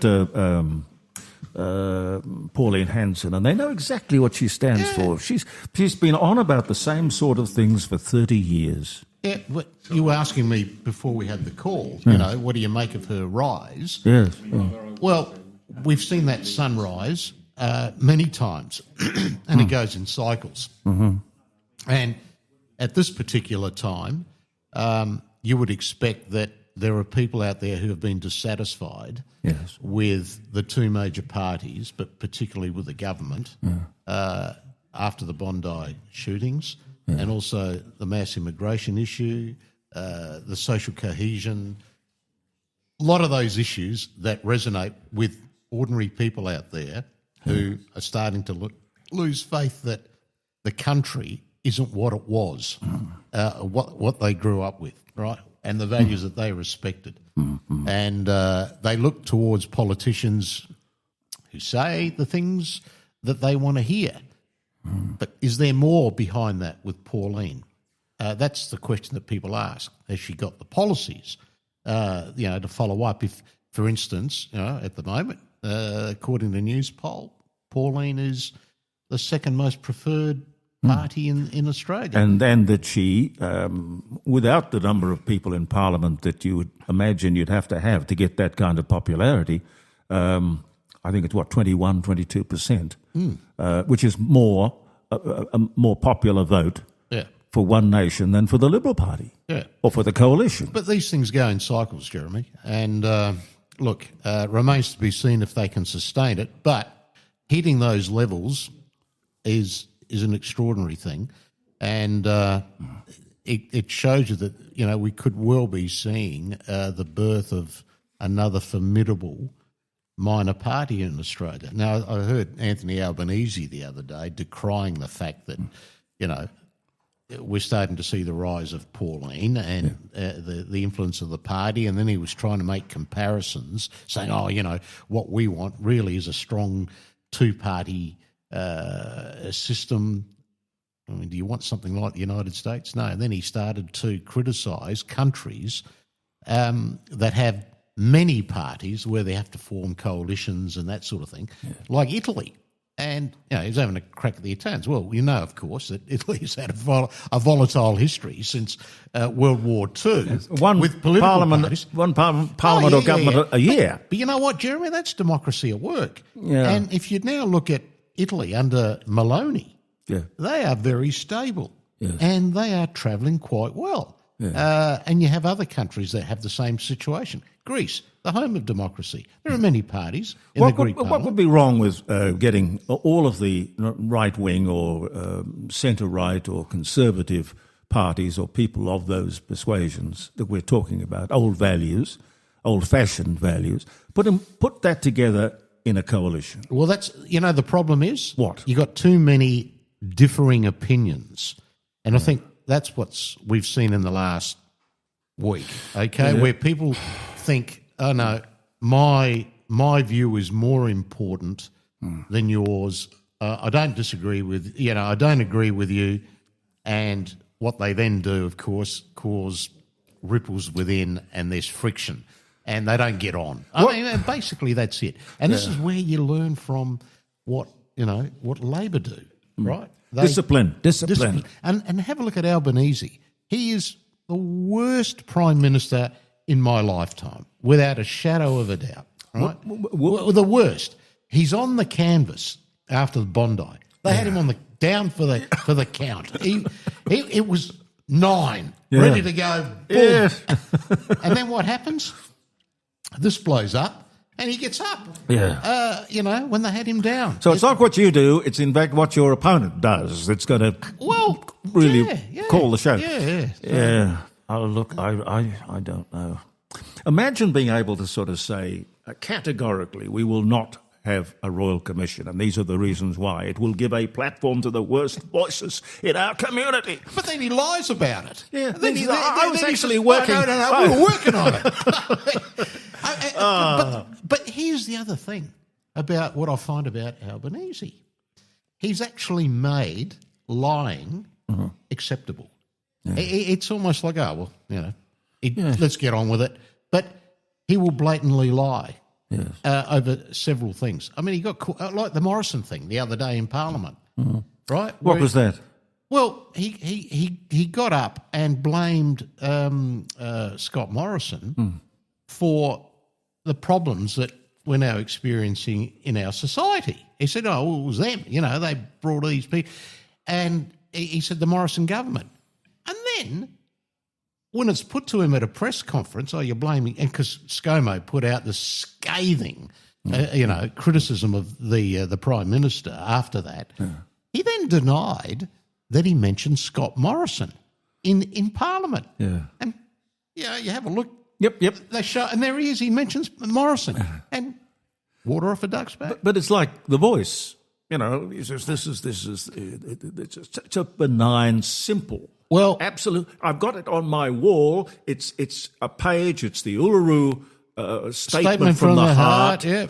And when you get to the statement from the heart, it's 40 pages long. So and then he lies about The Voice. And he lies about climate change. And the idea, I think, goes back to Hitler's time in Germany, where Goebbels was the propaganda guy. And it was a simple philosophy of just being able to stick to the one lie, and you keep telling it often enough, people will believe it. Yeah, and in Goebbels' time, of course, they didn't have social media platforms where, there were views going left, right and centre. Imagine if that was the case in those days. But you're absolutely right about that. Lies have become acceptable in politics. And that disturbs me, Jeremy. Yep. And I see it from the Labor government. Well, you've got to see this. Wales becomes the world's first country to enforce rules allowing politicians to lose their jobs for lying. How about that? Well, but why is that the first country? You'd imagine it could be a very something in common use. You know what? And you know what? I mean, that is terrific, because the Malinowskis government got elected on a lie. One of the biggest lies, right? Which was? Ramping, of course. Oh, yes. Right, yes. with ramping. And then, of course, the hydrogen plant and the other thing. That is incredible. and I hope it gets adopted, right? Yeah. And, I think the other thing that, we need to start looking at after the current elections is pork barrelling. Yeah. What about truth in political advertising? Because there's truth in advertising laws. You're not allowed to. Well, they bend the truth, right? I mean, they even do it with when they put out press releases, and I've been victim of that, right? Where they put something out where they said recently, Pangallo said on 5AA that we don't need 5,000 police, right? And whatever, making it sound like I was against having more police. I never said that. If you listen to the whole thing, what I said, I said, well, okay, you're saying that crime is down, right? Okay, do you actually need more police when you've got so many police that are chained to their desk getting evidentiary stuff ready for the courts that they can't get out and be proactive in fighting crime? But they just twist it because they just want to have a crack. And this gun buyback thing, that is a nightmare for the police. Jeremy. Absolute nightmare. Well, it's not a nightmare. Let me tell you that they want it. The police want it? They want it. And look, I've got sources within SAPOL, and they are very strong anti-gun. And, you only have to look what they did a few years ago with those bloody water pistols. What are they? Gel guns. Yeah, those gel things, blasters, right? They just put people out of business and whatever simply because they look like... They look very realistic. And they do, they do. Yeah. But they wanted them banned. I mean, all they do is shoot water pellets, for Christ's sake, right? But that gives you what their attitude is. But let me say this. This is discriminatory against farmers. Now, I know that Ashton is now in deep conversations with her colleagues about what we're going to do, whether we're going to support them or not. But I know that the farmers are up in arms over it. Yeah. I mean, it's just discriminatory. I mean, the ridiculous thing about these gun laws, I mean, it was just a diversionary tactic. Red herring. Of course it was. It wasn't guns that caused, this thing. It was radicalisation and these idiots behind the guns that were responsible for it. And Albanese, I think it was, 120 media appearances, something like 12 media conferences. He did mention Islam once, but only once. But guns, this is come on, Jeremy. I mean, it's ridiculous. It is ridiculous. And anyway... But do you really think the police want to be drawn into the gun buyback, for example? They don't talk about collectors. So we have in South Australia some very famous collectors with big collections. Now, are they going to pay the sort of money that would be involved? No, they won't. Well, they're going to have to. Well, but what are they going to do? Buy everything back? I mean... And then destroy it? And you're talking about historic. The other thing I thought was, Frank, we didn't like guns in 1996 after the Port Arthur thing, and we did a gun buyback then. So why did we let people sell guns for the next 30 years? And then we say, let's do another buyback and buy all those guns back. They should have been banned then if we don't like guns. We're going to do a big buyback in 1996. Yeah. Why let one more be sold? The trouble is socialist... It's just jumping around, changing your mind all the time. Socialist governments all over the world, be it Mao Zedong, maybe Stalin, Hitler... The first thing they do is to disarm the population. That's the first thing they want to do. Yeah, and you're right. Look, you don't want to get into a situation like they are in the United States. I mean, it's just absolutely crazy, right? And we're not going that way. Hey, do you know that there's a bank in Texas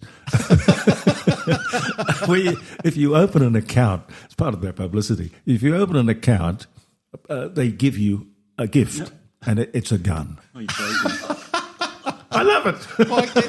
They give you a gun. Yeah. They give you a gun. Yeah. Well, there you go. Yeah. But don't bring it in here when you come back to make a deposit. Yeah, I would have thought that there would be very funny gift for a bank to give, but they're very popular. Actually, think back, Jeremy. When was the last bank hold up? in I've Australia. seen one for a while. No. Well, you can't. Because I don't think they've It's got all any money. electronic money. It's all Well, they don't electronic have money. any money, and There's they no- close down the branches, actually. No cash. But look, making gun owners, and there's a million of them who are really good, legitimate people, the scapegoat for what happened, because it's diversion. It's taking attention away from Albanese, Wong and Burke for the state that they allowed the country to get to. But the other thing too is it's only the good guys who are actually going to hand the guns back. The baddies are going to keep them. The crooks, the burglars, the bank robbers. Well, that's exactly right. And It's like the machetes. So the goodies are going to hand them back. Well, the crooks are the ones that are always going to be able to get their hands on these types of weapons. Laws are only good for law-abiding people. Would anyone like a glass of wine? Well, It's what about that you, time John? of day. Feel free. Yeah. Would you like a red, Frank? I read. No, I'm okay. Oh, you're okay? It's a bit early for me this morning. Oh, no. And I'm driving, and the last thing I want, Jeremy, during an election campaign is being stopped by the side of the road by a police officer. Please blow into this, Particularly Mr. as we've just Pangallo. been talking. Yeah, we have. But listen to this, Frank. This might tickle your fancy. We are, here in Adelaide, the most beautiful city in the world. That's official. From who? Who was it? Architectural Digest, which is a very influential, significant magazine, global publication. What does it say here?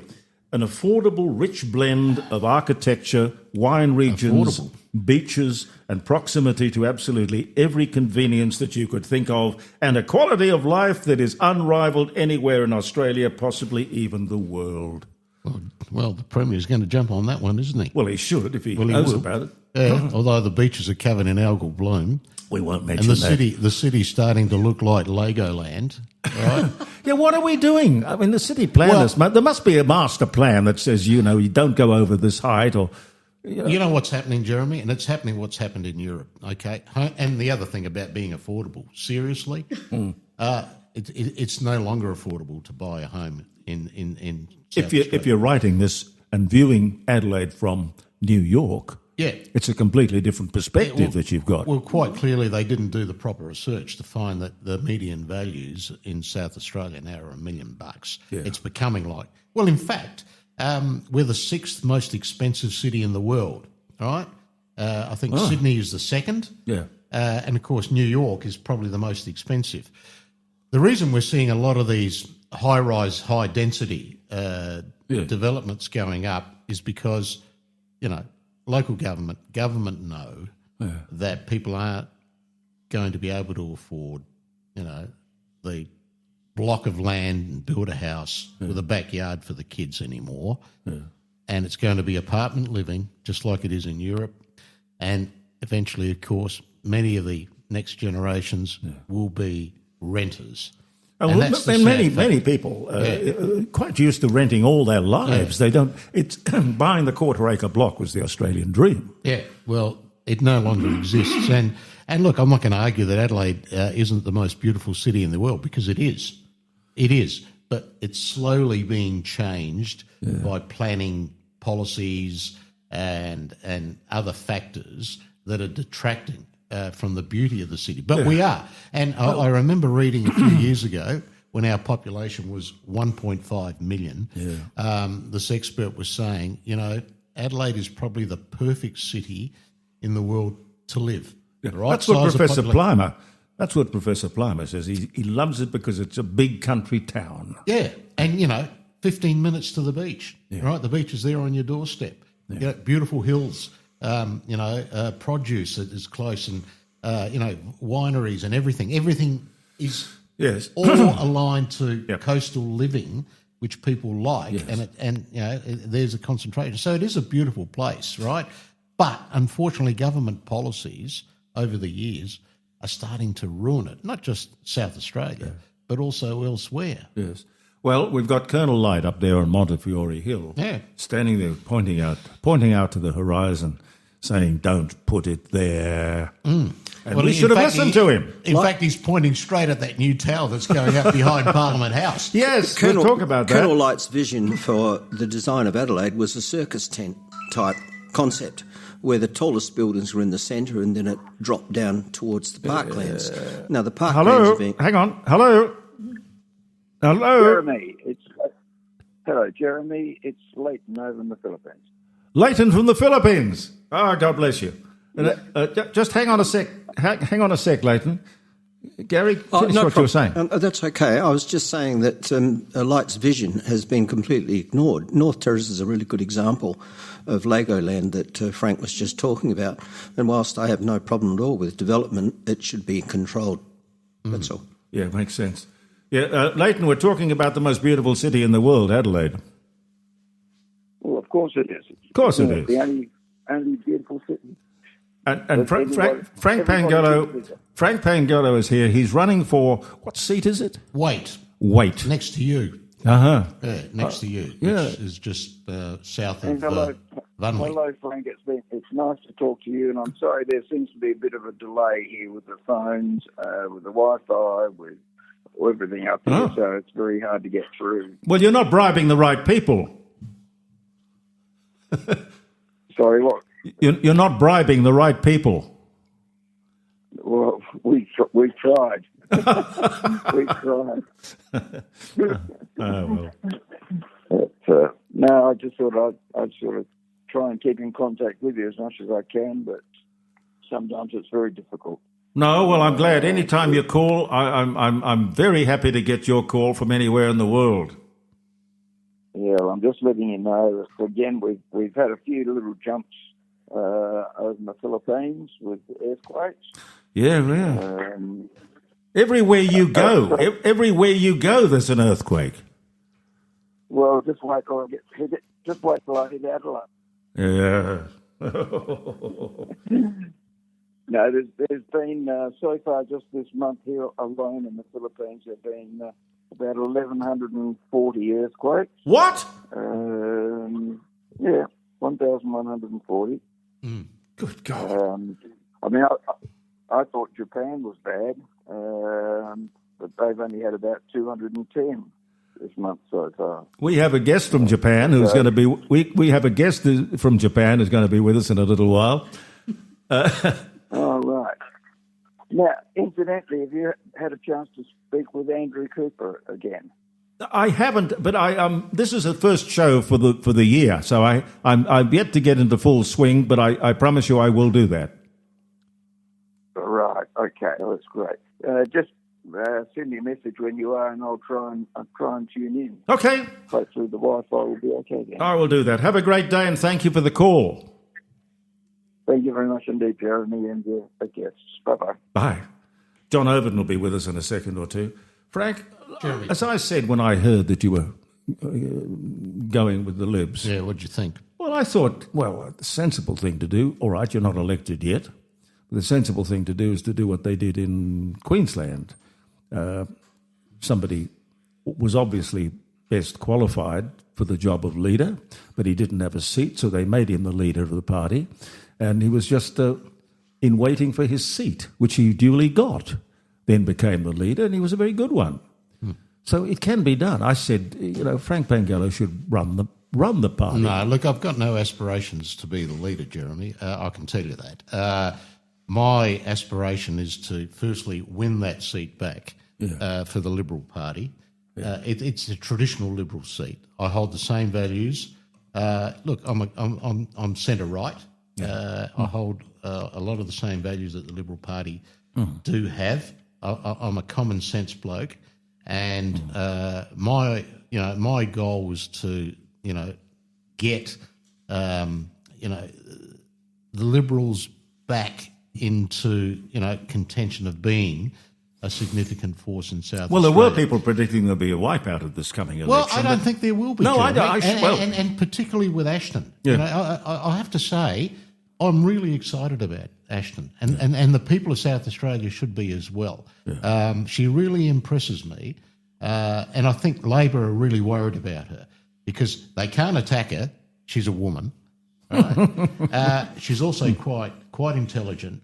As I said, an excellent communicator, and she's fine. Look, she's a young mum. Yeah. She just ticks so many boxes for women in the state, and for politics, and also the Liberal Party. And look, if whatever I can do to help Ashton, become our first female premier, I will. Well, I'd rather have you on my side if I was in politics. Well, Jeremy, I tell you, so she's lucky. Well, they've been, they don't target her that much. They go targeting people like me to get cheap shots at me. Well, over things that I might put on Facebook or whatever. It's just cheap shots, and then they lie about it, right? They actually lie, just like they lied about. Go get them.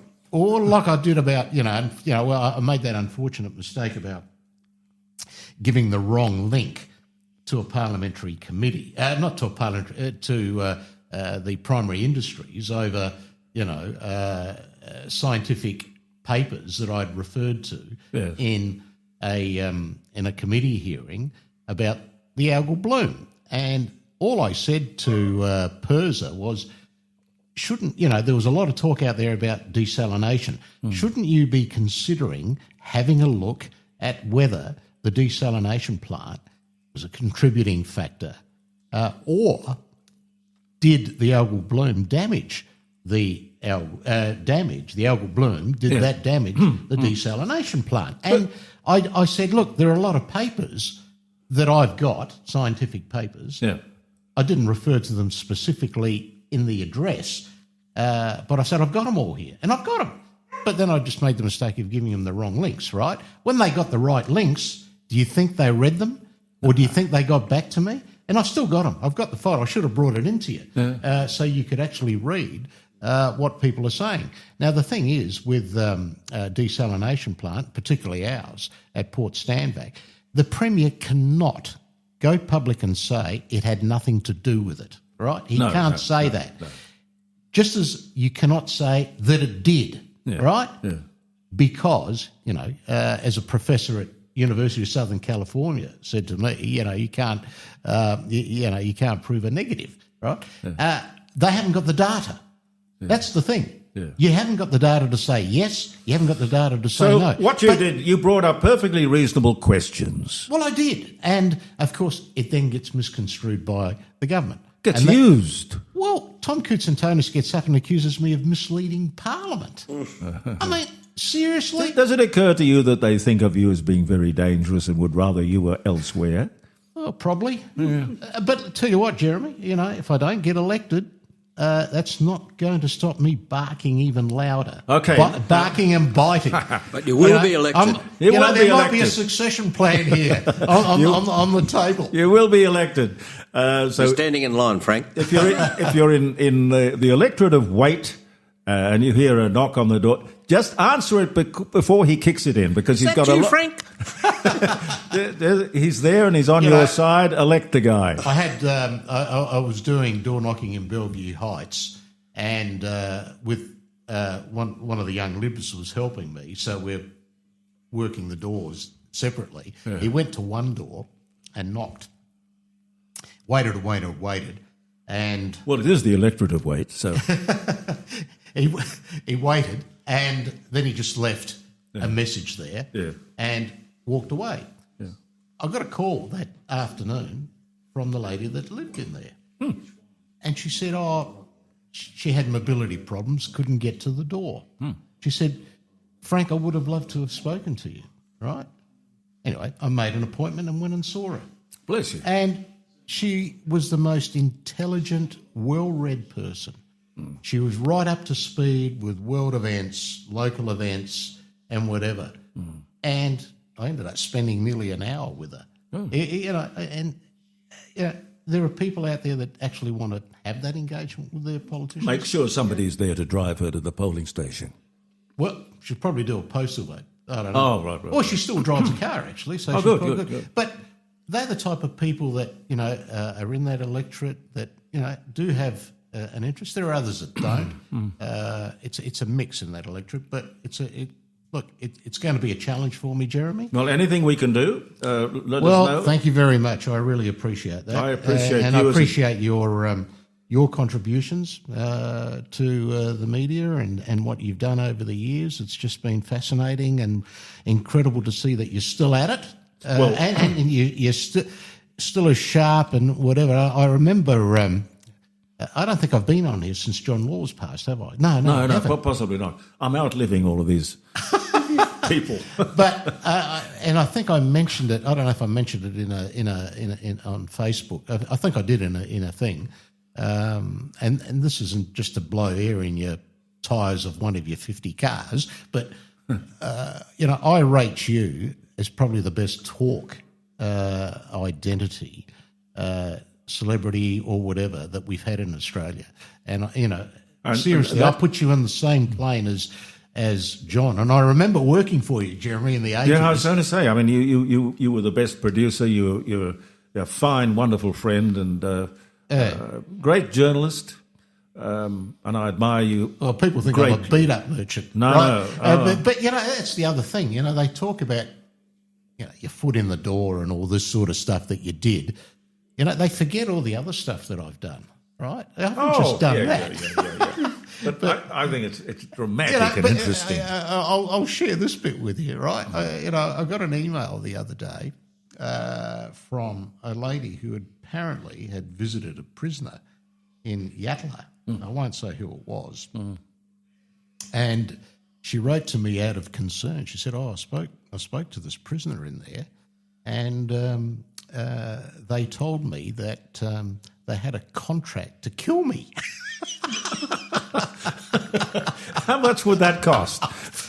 Probably not much. They had a contract to kill me. I said, maybe they can get in line because, my list of enemies is longer than Anzac Highway. Well, if you need any help on the defence front, just call me. I'll ride shotgun. I'll do something for you.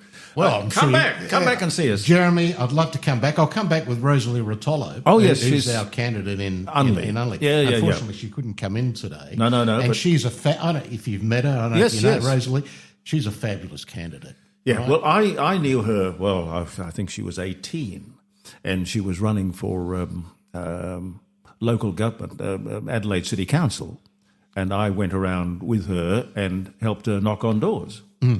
Well, she's knocked on about 6,000 doors already in Unley. She's done a fantastic. Good for her. But she'll be fantastic in Parliament, right? Yeah. Again, I reckon I'm a pretty good judge of.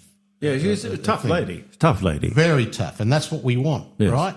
She's almost the equivalent of me in some regard. Yeah. Because she'll call the bullshit out, Jeremy. Yeah. Can I use bullshit on? Of course you can. Yeah, okay. Of course you can, sir. Thanks for coming. Anyway, look, Jeremy, thank you very much. Good to see you. Thanks Good to for having see you us. on top of your game still. All the best. Frank Pangallo, ladies and gentlemen. Just remember, vote for him. We had it all,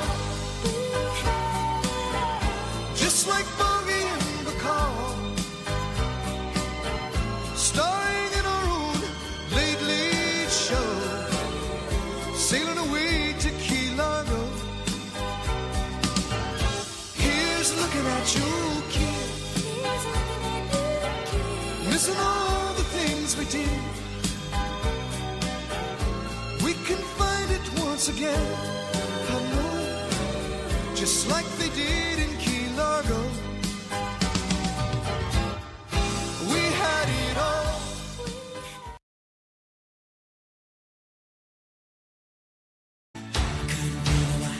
Couldn't be what everybody needs.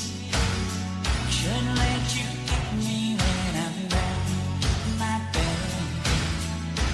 Finding out everybody knows that you've been using me. I'm surprised you let me stay around you. But I'm just gonna lift the cover and look inside your heart. We got a little bit far we go, but that is a lot of fun.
tiny wings and fly away, and take the snow back with you where it came from on that day. The one I love forever is untrue, and if I could, you know that I would fly away with you. Yeah, if I could, you know that I would fly away with you.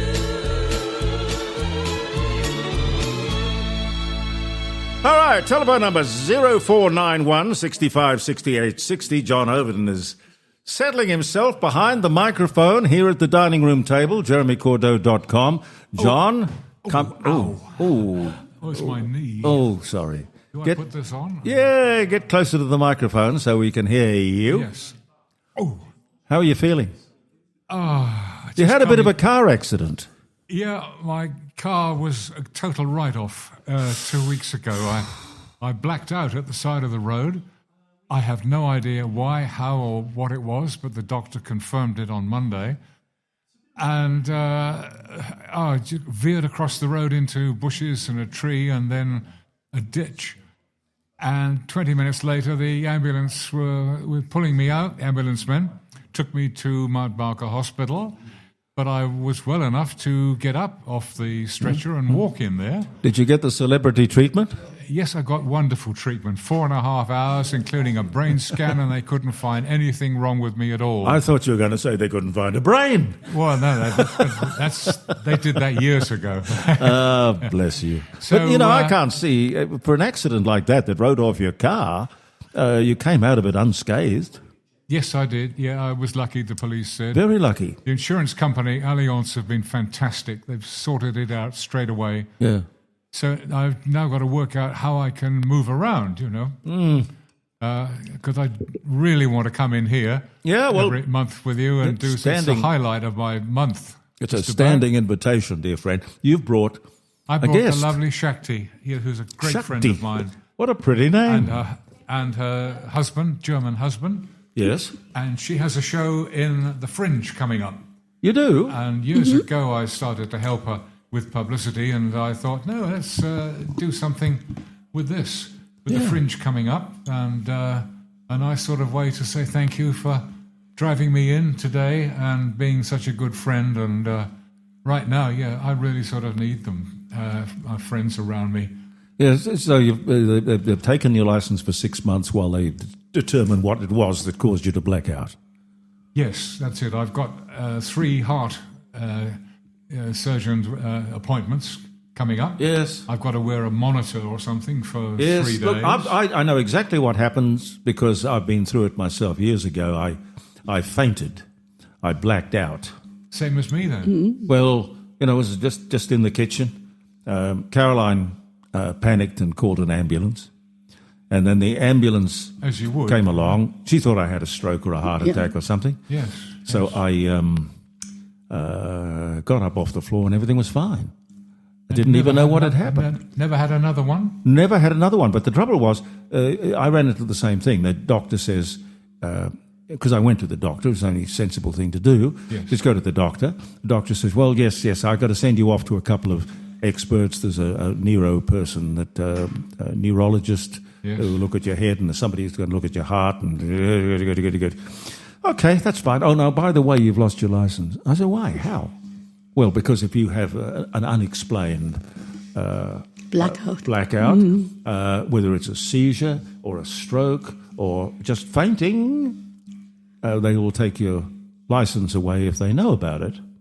No, I can't see that there was any reason for anyone to know about it. But, the law's the law. And I went through all those tests, and the thing that was most frustrating was that they couldn't find what it was.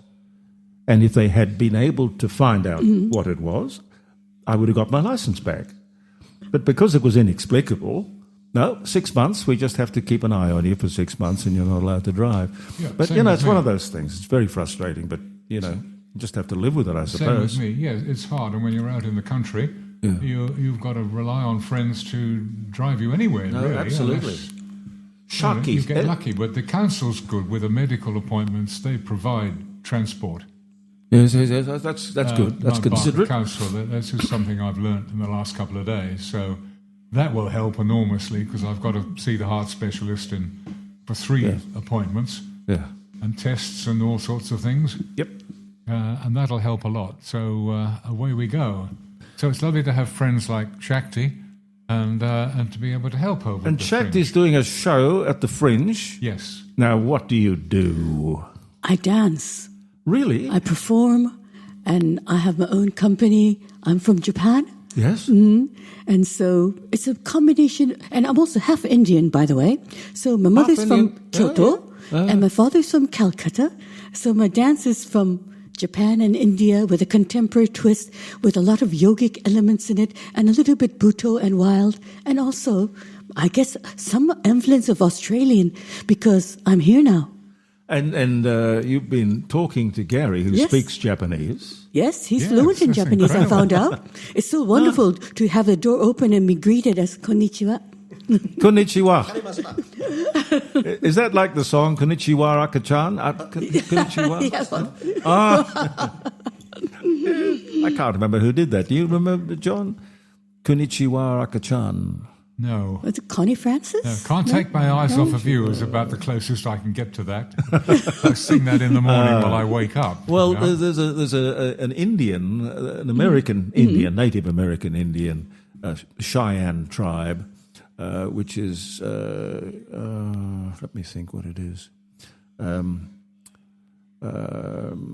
Chikar, something or other. It's fairly long.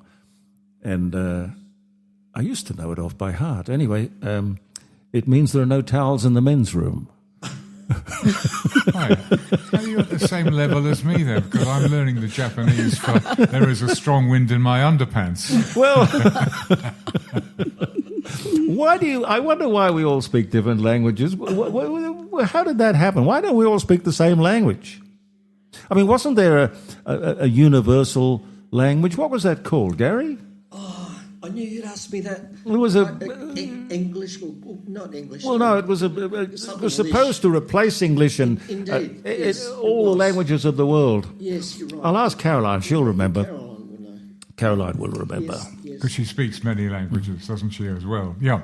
But Shakti also has performed all over the world, from Moscow to New York to the Edinburgh Festival, Avignon in France, and, of course, in Japan. So she's travelled and 30 years' experience as a dancer. But no, is it 60 years. Oh, 60 years. You couldn't. I thought when you did were you about start 35. dancing? Well, you must have been 1 year old. I mean, you're not 60 now, are you? You couldn't be 60. I'm 68.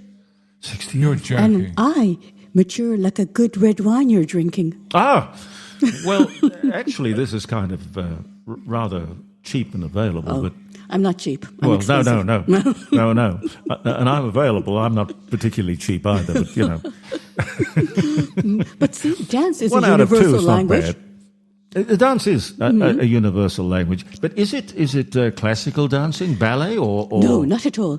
Because I'm trained in Indian classical dance, Bharatanatyam and Odissi, and yoga since I was 3 from my mother, who is the first Japanese to bring Indian dance into Japan. And so my training is Indian.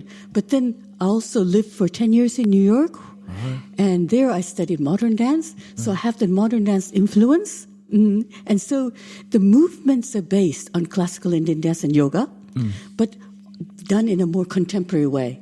So it's very different from classical ballet or modern dance. Yeah.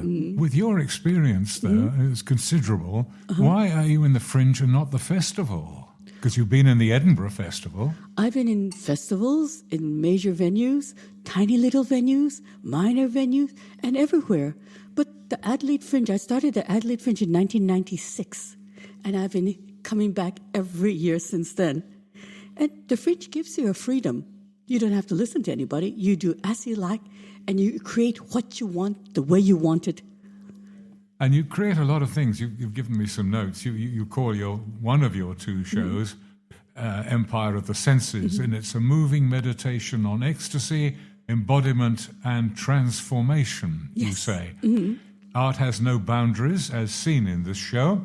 where you become one with the shifting poetry of the natural world, moving within unique time-lapse images.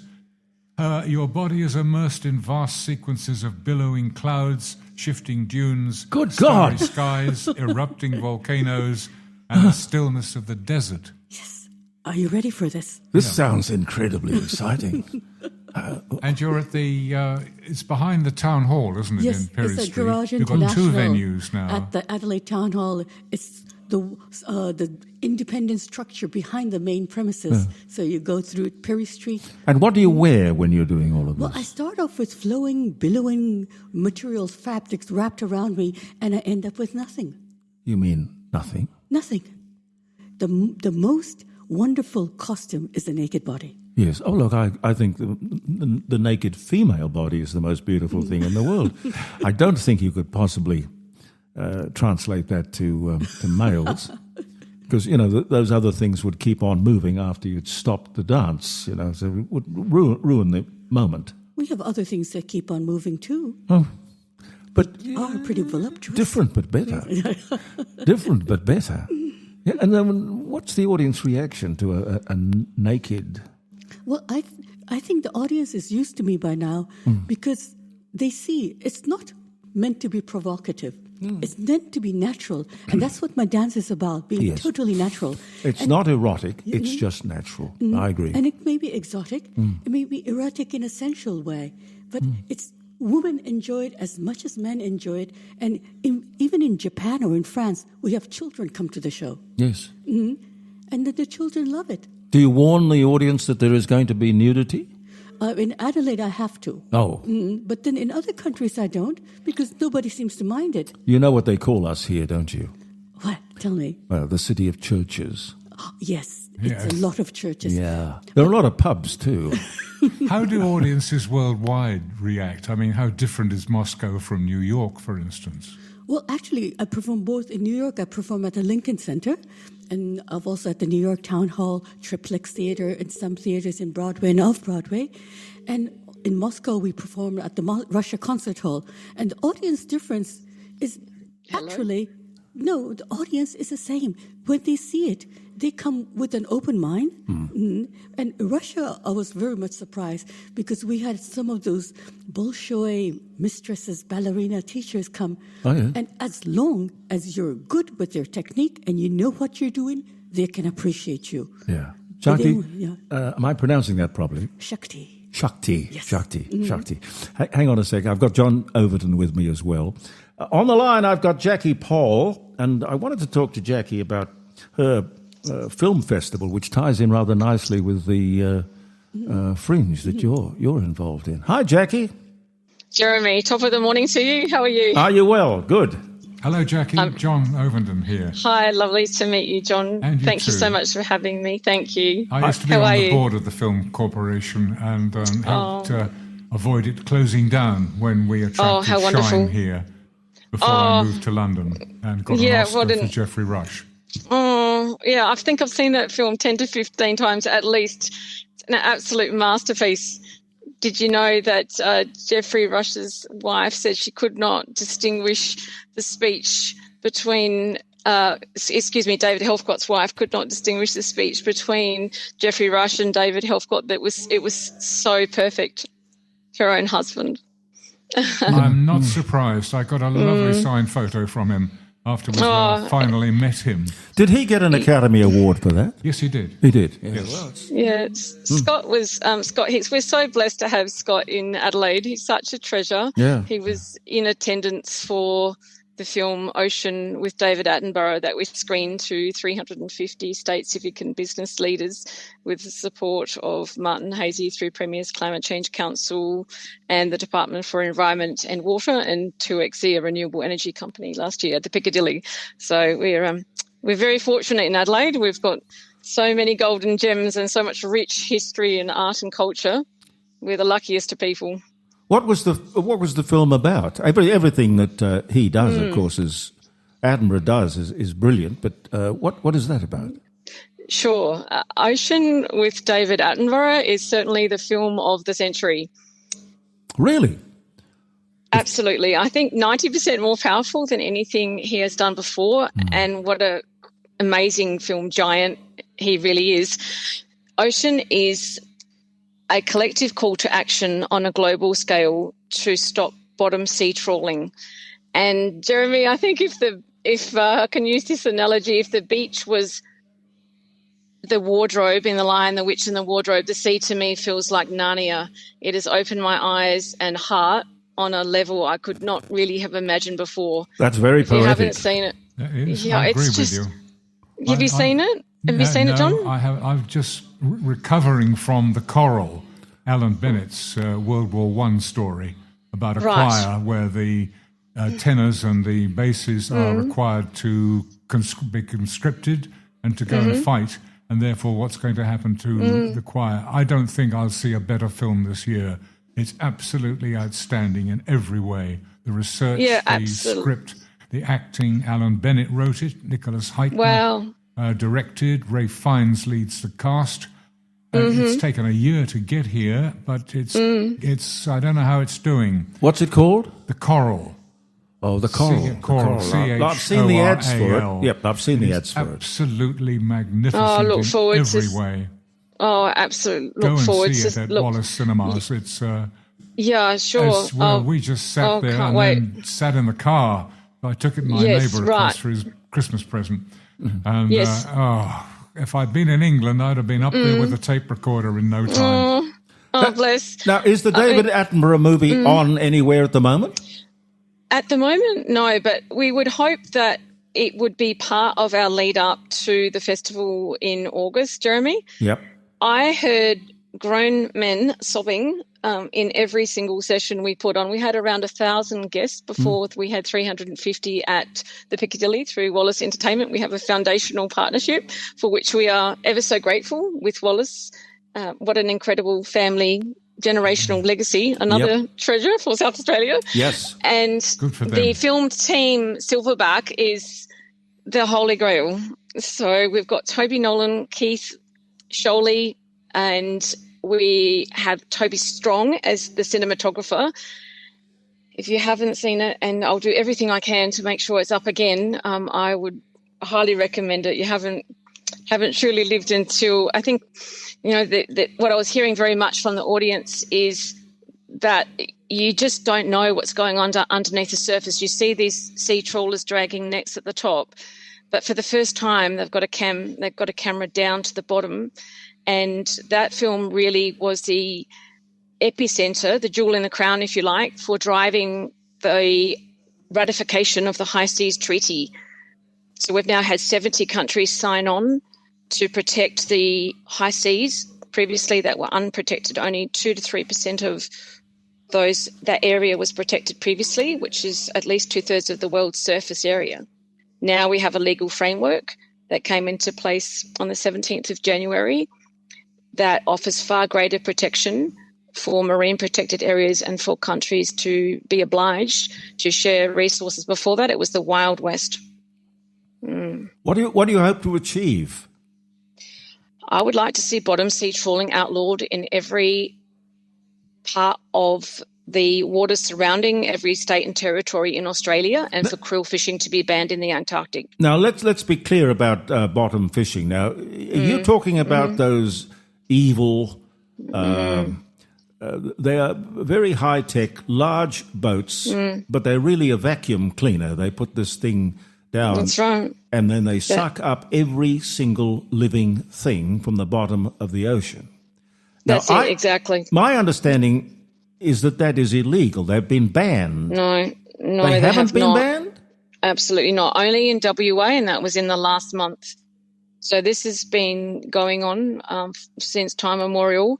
And the beautiful part about Ocean with David Attenborough, maybe beautiful is not the word, effective, is that you've got this somatic, visceral experience of those forks going down into the ocean, and you've got a bird's eye perspective, and they take you down to the bottom to see what's actually going on, not once, not twice, at least 3 times. So it is indelibly printed into your psyche. You cannot be the same person or forget it, or unsee it once you've seen that film. It's the biggest favour they've done, I think, with the ocean being the lifeline. Yes. As Sir David says, we need to protect the ocean and save the seas. Without that, we will not save ourselves. No. And it's the biggest favour and biggest legacy I think he could have ever left. His 1990 went straight on to making another film called Parenthood after finishing Ocean. I've seen those ads, those promos. Wonderful. No, it's beautiful. Yeah. So that's the aim. And hats off to the High Seas Alliance. That has worked so hard to get 70 countries on board. Australia is still to ratify that High Seas Treaty. So you ask, what would I like to see happen? Banning of bottom sea trawling, because that's the only way we have a sustainable future where we're not going to render ourselves out of existence. The ocean does that much for us. And the other thing is Australia, Murray Watt needs to ratify and have Australia on board. Otherwise, we don't have a seat at the table. He promised that he would ratify it last spring, and that needs to happen urgently. Well, what could possibly be the argument against that? There is none. There is none. Yeah, you're absolutely right. Fishing was always, to me, a kind of a personal or a village industry. It was never fishing was never meant to be industrialized. No, I mean, it's a really interesting comment, isn't it? When you could sort of say the same thing maybe for alcohol, it was designed to be a sip of wine with a sip with a red wine with a steak, or a celebratory occasion like I'm doing it right now. Yeah, that's right. Or a religious occasion like communion, but it wasn't really designed, for emotional regulation and for everyone to be using that as a crutch. So when it comes to fishing, I think you've really nailed that we're talking about something that we're not trying to get rid of per se, but we are soul connecting back to its intended purpose as custodians and caretakers and guardians, which means that fishing needs to be here and available for our grandchildren and their grandchildren. Therefore, we need to let the fish grow to a reasonable size so that they're not taken out of existence and there's no food in 2 generations' time. So, well, the idea of industrialized mass collection of fish, sea life, is so obviously destructive. And my understanding, you shock me when you say it isn't banned. My understanding of it was that it has been banned by most. Well, what about sort of lame duck organisations like the United Nations? Can't they just come up with a policy that says this is destructive? They have.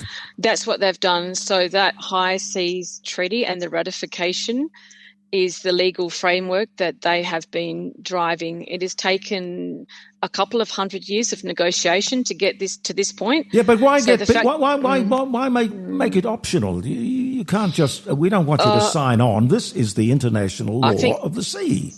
Sure.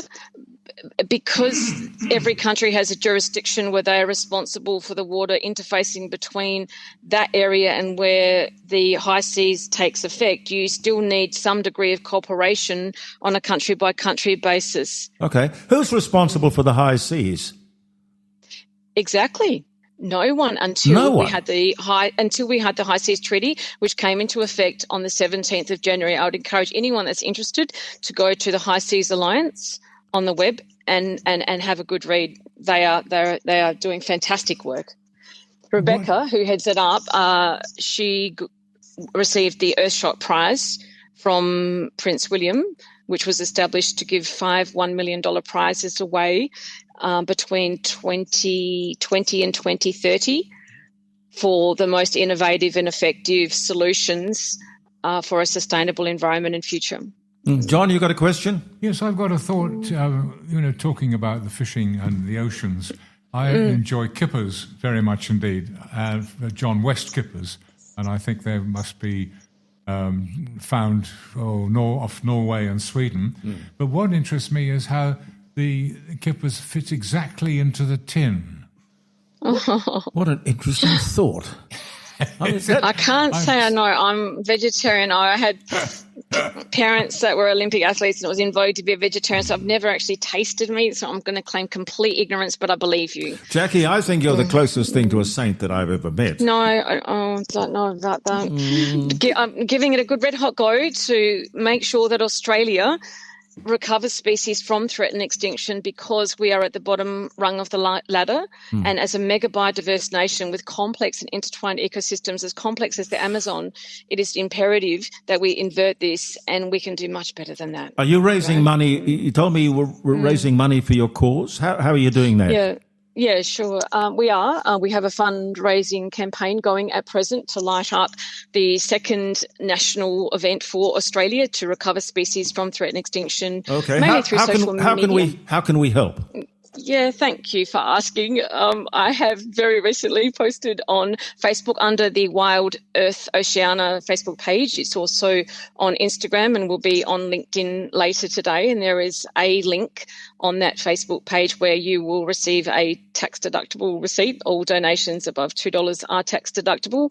And many thanks to our conservation charity partner, the Conservation Council of South Australia, who have made that possible and who we are working closely together with, alongside of state and federal government bodies, all the NGOs, Indigenous groups, the education sector, and of course all the incredible filmmakers from around the world. I think there's about 500 of them involved. So okay, so look forward to. Go to the Wild Earth Oceania Facebook page, and then you'll see a post pinned at the top, and within that you'll see a reel and be able to have a read of the essence of what we are doing and why, and there's a link there to donate.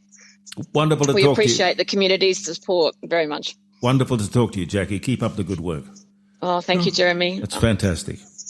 It's a lot of work talking about the Attenboroughs. When I was manager of the ABC for my sins in Mount Gambier, which I don't think is part of South Australia. I think it's part of Antarctica, isn't it?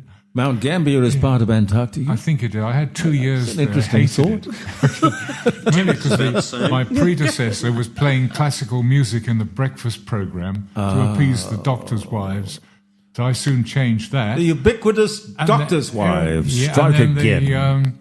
The manager radio said, don't want you to work so hard, John. You're showing up my mate in another state. Oh. And I reported it to management, of course. And the next thing, he was out on early retirement, which was very good, which he should have done. Yeah. So I had, but David Attenborough came down to film. He's a in marvellous the caves, man, marvellous man. And I went round to his hotel, and they said, "Oh no, he was gone at 6 o'clock this morning. His workload is so intense. He's up and gone by 6." Yeah. But Richard Attenborough was a tremendous help to my career. He came here to promote a film. He couldn't go to Perth, and I, having done an interview, said, "Look, I can help you.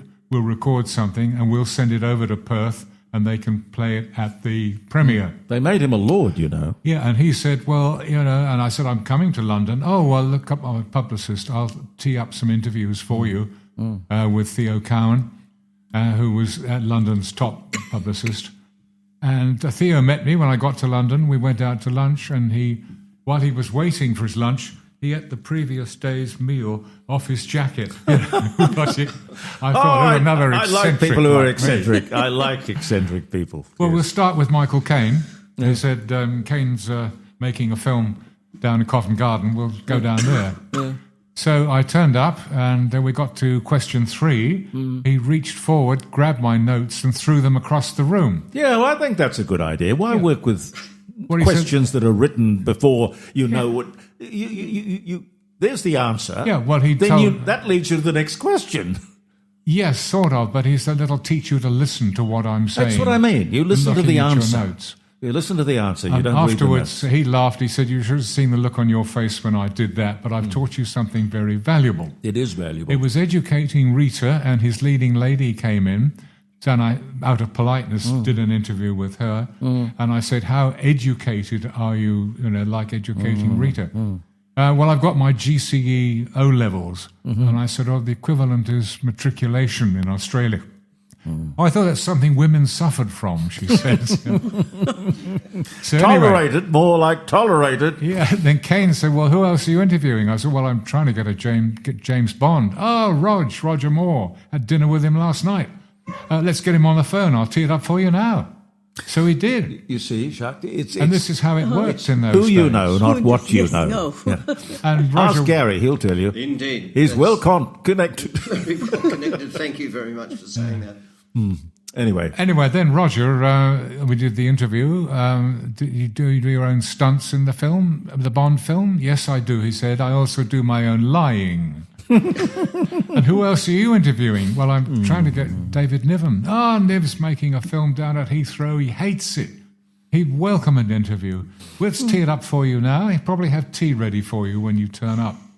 So this was in the first 2 days. I think a fairy must have kissed you on the microphone. This is wonderful. Oh, Niv, you could never dislike wonderful David luck. Niven. The stories, the one of when he went skiing. But getting access to these people, it's very difficult.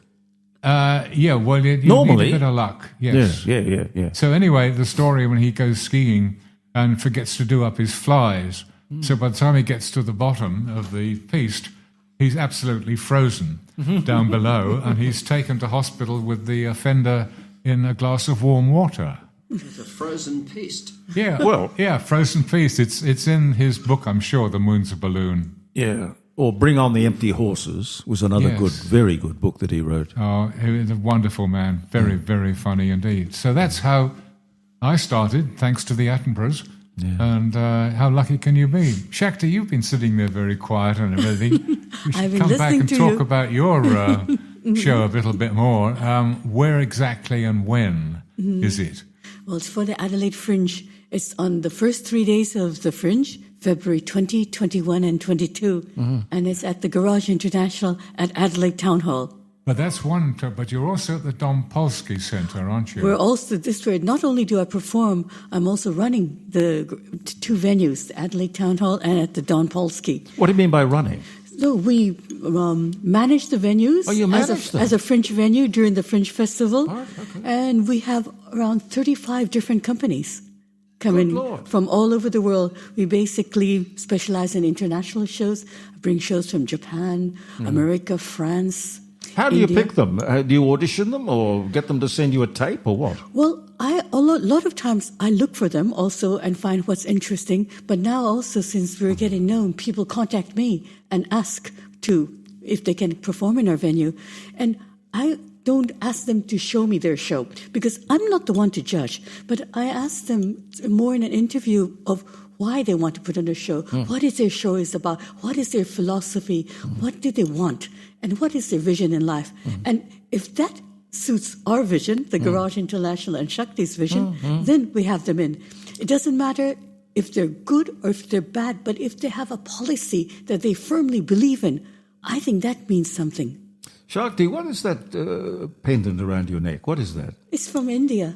It's very beautiful. I think so too, thank you. No, it is it's very just beautiful. red. Red is my favorite color. So we haven't talked about your second show, which is an interpretation of Vivaldi's Four Seasons. Yes. So you're doing two shows. Yes, The Empire of the Senses and Vivaldi's Four Seasons, the full concerto, but dance, choreographed and dance in Indian dance style, in classical Indian dance style. You've got here, it brings together the Baroque brilliance of the 18th century Italy with the timeless spiritual depth of Indian classical dance. So the That's audience... a way to describe it. Yes. And so the people can enjoy the two shows one after another. I started with Vivaldi. It's colorful, it's flowing, and it's vibrant. Yeah. And people are accustomed to the music, so they'll see what a different interpretation can bring to it.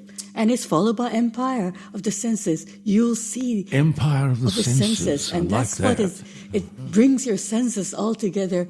And I have the projections evolving around me, embracing me. And it's all projections of Australian landscape, thunderstorms, the starry nights, the desert, the clouds. Australia has a lot of wilderness, and that you'll see. And it's the projection taken by Simon Carroll, who's a world-famous cinematographer. He's worked for the BBC, and he's done everything. And he's so almost like the founder of the time-lapse images he did 30, 40 years ago. Gary, hire this woman. Hire this woman. She's brilliant. I proposed to her, but I found out she's married. So we can't. Technicality. Get in the queue, Gary. Get in the queue. I've never let it stop me before. It's so delightful to have you here. Thank you. Is your details online for listeners to check performance times and which venue and all that. Yes, they can look at www.thegarageinternational.com. The Garage International. Can you repeat that slowly? Because people are probably with pen and paper making notes. Can you repeat that slowly? The Garage International, that's one word, .com. Or even come directly to me, www.shakti.jp. And you spell that S-H... A-K-T-I. Yeah. Just having spoken to Jackie and her cause, getting rid of these industrial fishing boats, have you ever been motivated to pursue a cause like that, Chuck? Yes, because at least through my dance, I'm motivated to pursue a cause that you realize who you are in this world. Yeah. And it's not for entertaining. It's not for show. That's why my shows, like with Empire, it's how to show that you're one with nature. And what Jackie said is important because nature is so important. Yes. Nature is where we live. And if we can embrace nature and become one with it, and you find yourself within nature and within your soul, how you can relate and where you are and where you're going in this world. That's what I want to show. That's what I want to pursue through the dance and give people that energy, the motivation and inspiration. Yeah. I have a cause or a project that I'm working on, and that is, I don't know if you know this, I don't know if it's a media blackout or what it is, but there are about 25,000 wild horses called Brumbies. Brumbies. And they live in the Kosciuszko National Park, which is 750,000 square miles, a lot of space. But the New South Wales government, because of this invasive species committee, have decided to kill them all. They're going to kill them all. And I am against it, and I am trying desperately to motivate people to ring anybody and everybody to say, don't do this, because I can tell you what, if pictures of what you're doing, shooting these beautiful creatures from helicopters, if any of that gets out into the international media, Australia's reputation will be destroyed. Now, you mentioned the BBC, and you worked at the BBC. Yes, John? Yes, in sport as well as news. Well, yes. I ran across a woman on the BBC called Victoria Ferran. I've sent her an email. Victoria went to America she knows nothing about this wild horse situation in Australia, but she went there to do a documentary for radio, the BBC, over worldwide BBC, whatever they call it. Anyway, on the Mustang. World Service. The Mustang, the World Service, yeah.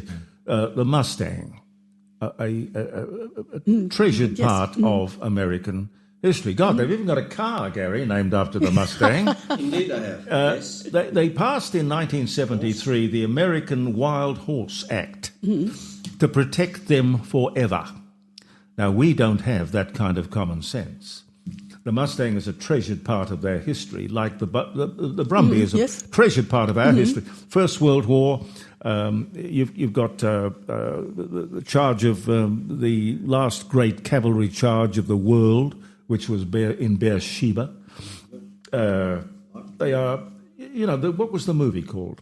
Lawrence of Arabia? No. The movie that featured the horses. Mountain Country. Man from Snowy River. The Man from Snowy River. Banjo Patterson wrote about horses. And there was a beautiful book that kids could read as growing up, like Enid Blyton. It was a book called The Silver Brumby. Very popular book. And here we are going to kill. Why did they want to kill them? Because they're not indigenous. Oh, so they're not native? No, not native. But the Australians want to kill everything that's not native. Well, it's stupid. But, I'm not native either. Well, be careful. Be You're careful. safe with us, my darling. You're safe here. But we protect snakes and they kill people. We protect sharks and they kill people. These horses are an adornment. They're part of our folklore. And here we are. Jeremy, we need to approach some of our more famous Australian film stars. Well, yes. John Burlington did the opening of the Olympic Games, 2000 Olympic Games, and there he was in his dry as a bone, cracking the whip on the horse. And they had hundreds of horses coming through. It was part of Australia. This is what we sold to the world. What is the world going to think when they see pictures or hear this story? Anyway, I've sent Victoria an email asking her for help. I want the BBC to cover it. I've also 60 Minutes in the United States are interested in the story. We need Crocodile Dundee on the job. Well, I'm doing the best I can in my small way. I just ask everyone listening to perhaps consider what he or she can do to stop the slaughter. Gorgeous. Anyway, I've had my rant. That's my hobby horse at the moment. Today is a total fire ban, isn't it? Not today, but Tomorrow. certainly Australia Day and possibly tomorrow. Yes. Oh, Tomorrow is, yes. tomorrow, is it? There are signs at the side of the road sort of warning that it is. Just that after some severe flooding, there was a story in the Arab news. We cannot bring you any weather today because we rely for the weather on the airport, which is closed because of the weather. Whether we can bring you the weather tomorrow will depend on the weather. That sounds very Irish. And there's a lovely story here. A Scottish farmer has finally revealed his secret of being able to tell the time by lying on his stomach in a paddock and looking through a piece of pipe between a cow's udders. He's admitted now to reporters that when he's in position, he can see the town hall clock. Very good. So, yeah. But speaking of fires, I've got a little story, not as good as yours, but it was Dolly Parton's birthday this week. Dolly Parton, she turned 80. 80. I mean, God, she looks 50 or 40 or something, I don't know, but she's in very good condition. Wow. Anyway, she was asked if in the days of women's lib, did she burn her bra? Because she made this very popular women's lib movie called 9 to 5. Yes, 9 to 5. The exploitation of the beautiful women of the office. Anyway, did she burn her bra? And she said, yes, I can tell you this, but it took the fire brigade 5 hours to put out the flames.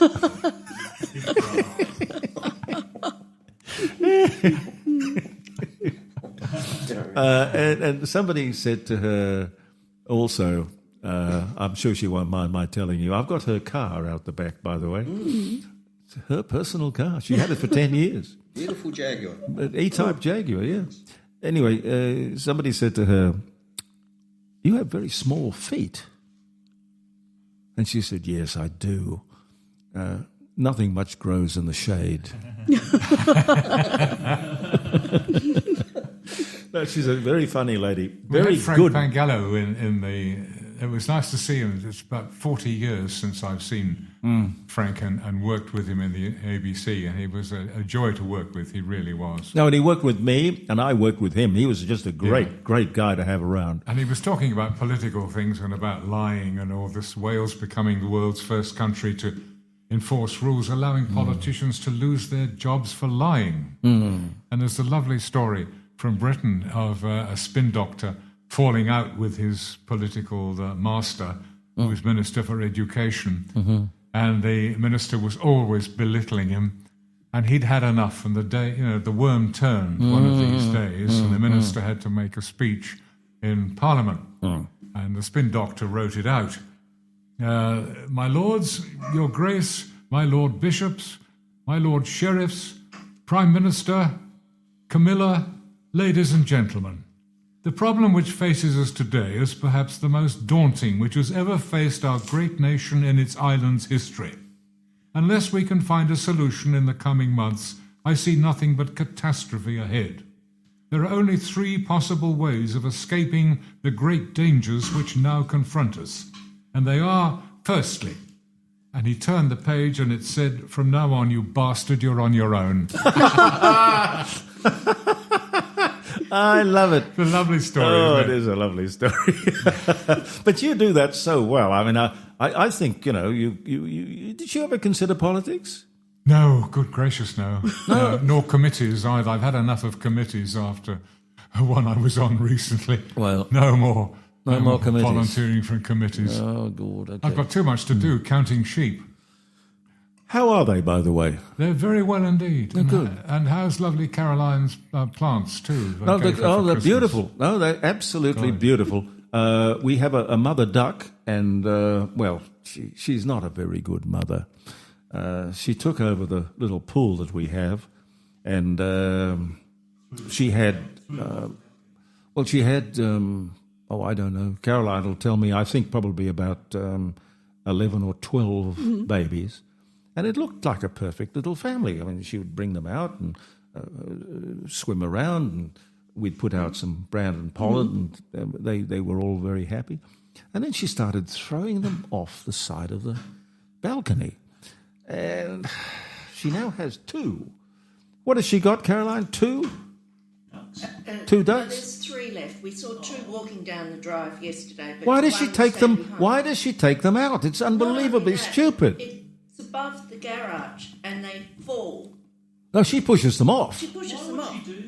Because one fell, and she was quacking, and it was quacking, and it was under the pool area, which is almost as high as this ceiling. The pool, by the way, is turning black. She couldn't get the little one back. She pushed all the others off, and then the next day, we managed to get some and get them up there. But to get one back, she lost 3. And then she's lost other ones, and then she just goes wandering. She's just a bad mother. Reported to the RSPCA. Well, look, don't talk to me about the RSPCA. I rang the RSPCA about the slaughter of these horses, and they do not care.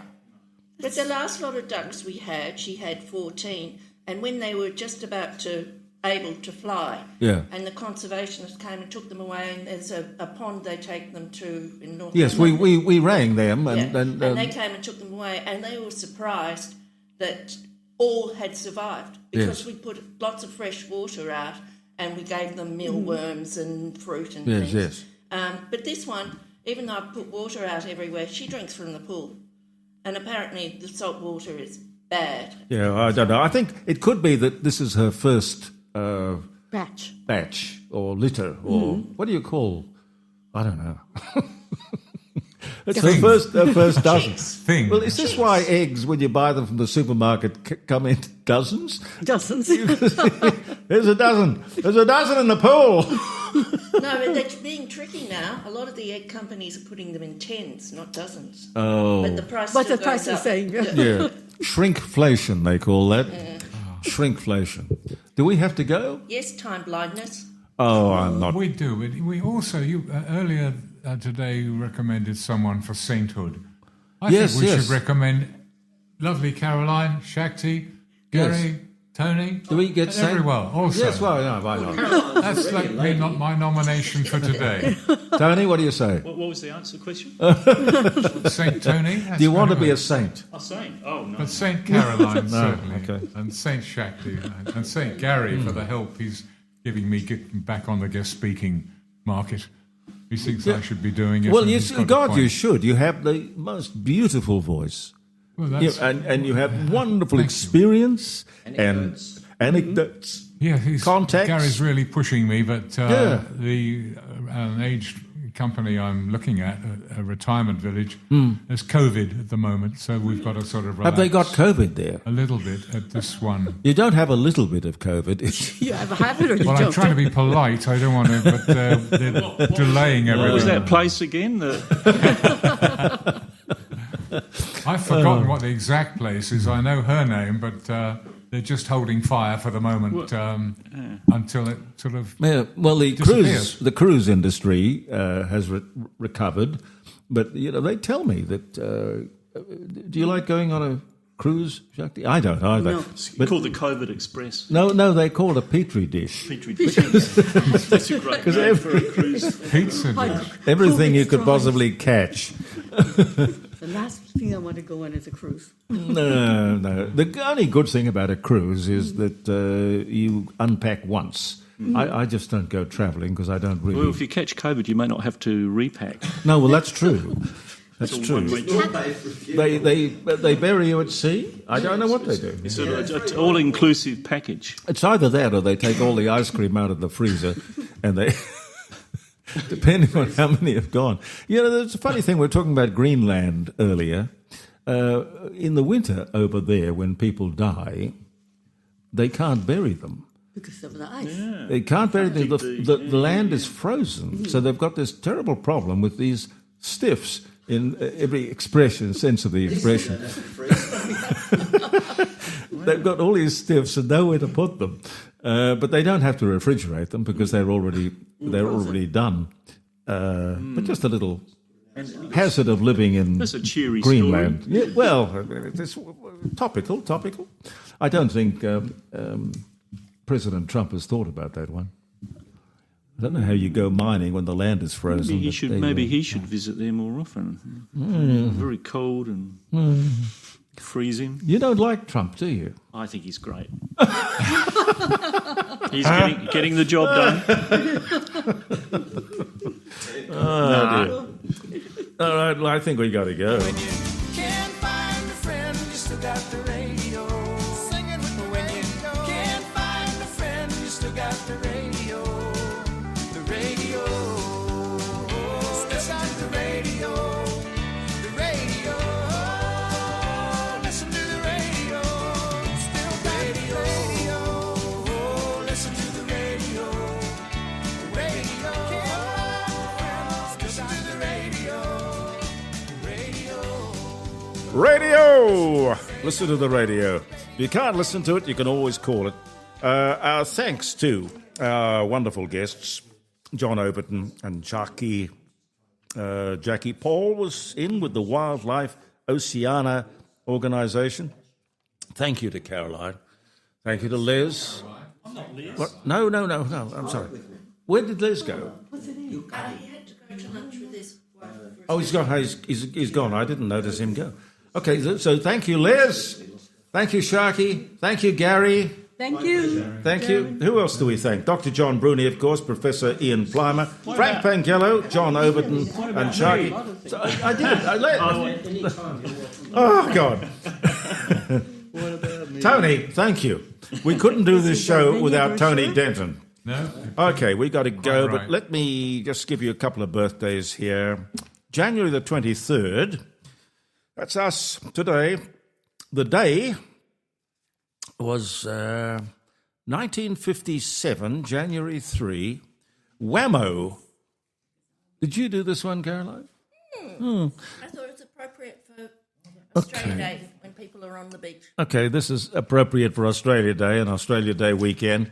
Whammo Company acquires the rights to the Pluto platter.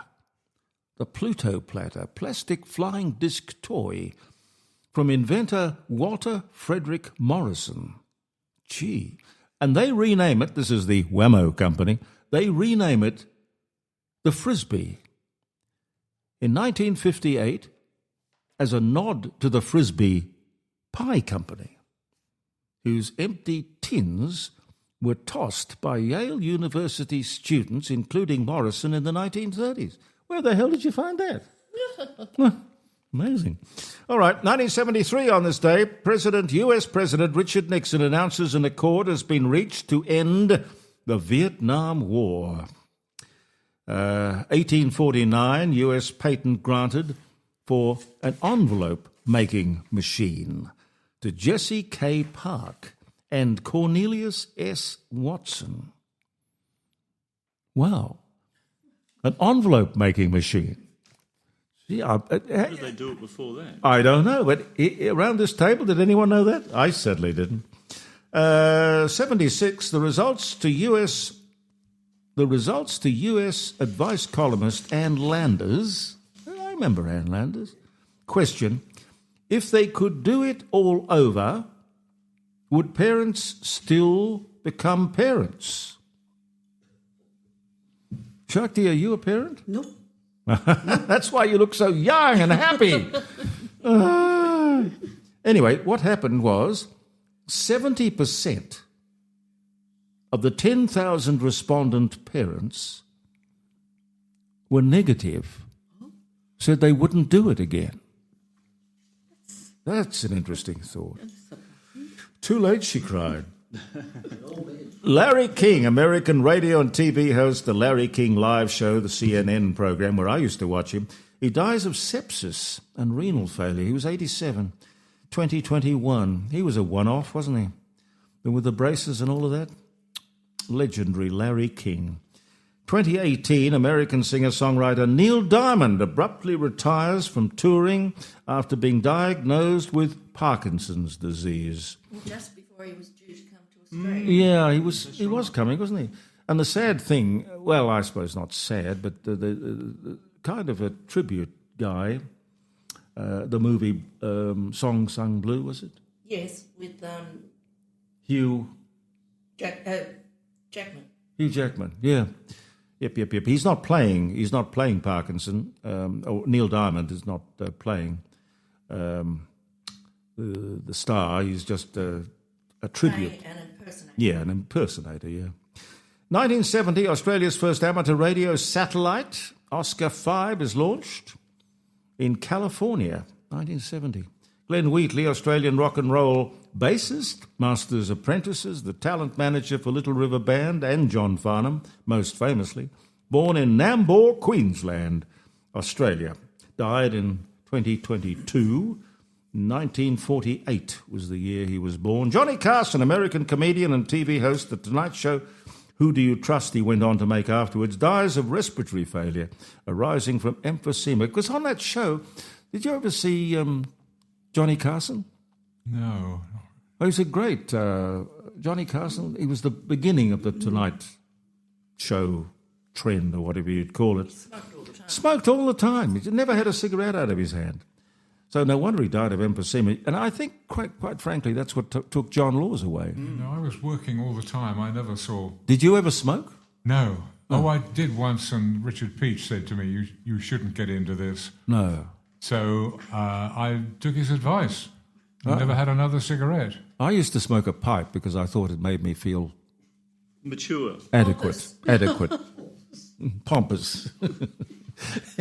A word. Well, I do smell okay. No, I did one story.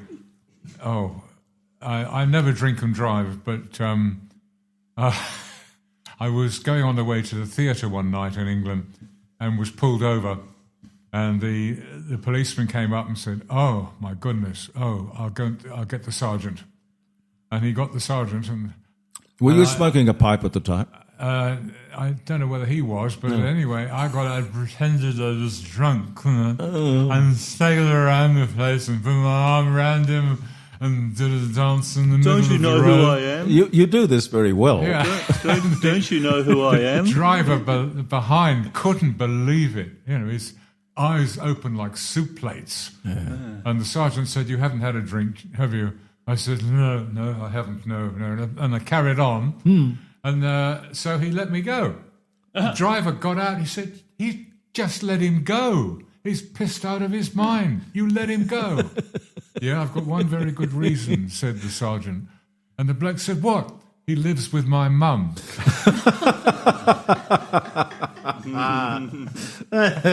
True story. True story? True story, like the one with the Prime Minister's conference in Brighton, where security is massive. Yeah.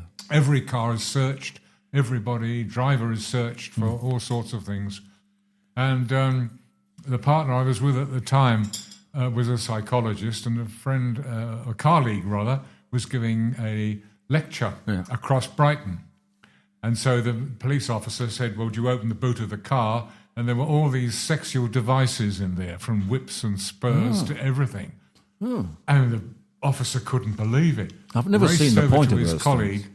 And they had a conflab, and both came running back. And the policeman said, "Madam, we don't want to know what you're doing with all these devices in the boot of your car, but can we please come to the party?" That's my kind of policeman. Yeah, and mine too. And it's lovely when the British police started to come here and use humour as a means of defusing tension, and very successfully too. And it surfaces now and again, but not nearly as much as it did When No, they started, it was a wave of that, and it was very successible indeed. Yeah, in South Australia, reducing there are- tensions between people. In South Australia, there are a lot of English ex-bobbies, and they born and bred police officers, born and bred. They take to it wonderfully well because it's a profession, I guess, over there. Yes. Yeah. Yes, it is. Yes, it's great to help them. If I see an officer in trouble, I'll stop the car, get out, and say, "Everything all right?" Yes. You need a Yes. hand? I think we all should Can do I that. do that? We all should do that. And then run off with his car keys so he can't chase you. Well, especially with police women too. About to be assaulted. Once in London, I witnessed it outside a football ground. 4 yobs, one with an armed bar, Oh, God. were going to assault a policeman and policewoman, their luck. and she was terrified.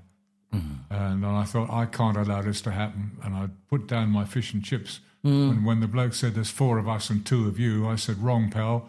4 against 3. And these are the odds we like, so come on." I've been shown by Mick Mills, the England and Ipswich Town left back, how to bring a man down without using my hands, and to cause a lot of injury if the time came. So I was well armed, and I brought the bloke down, tackled him, got him down by the...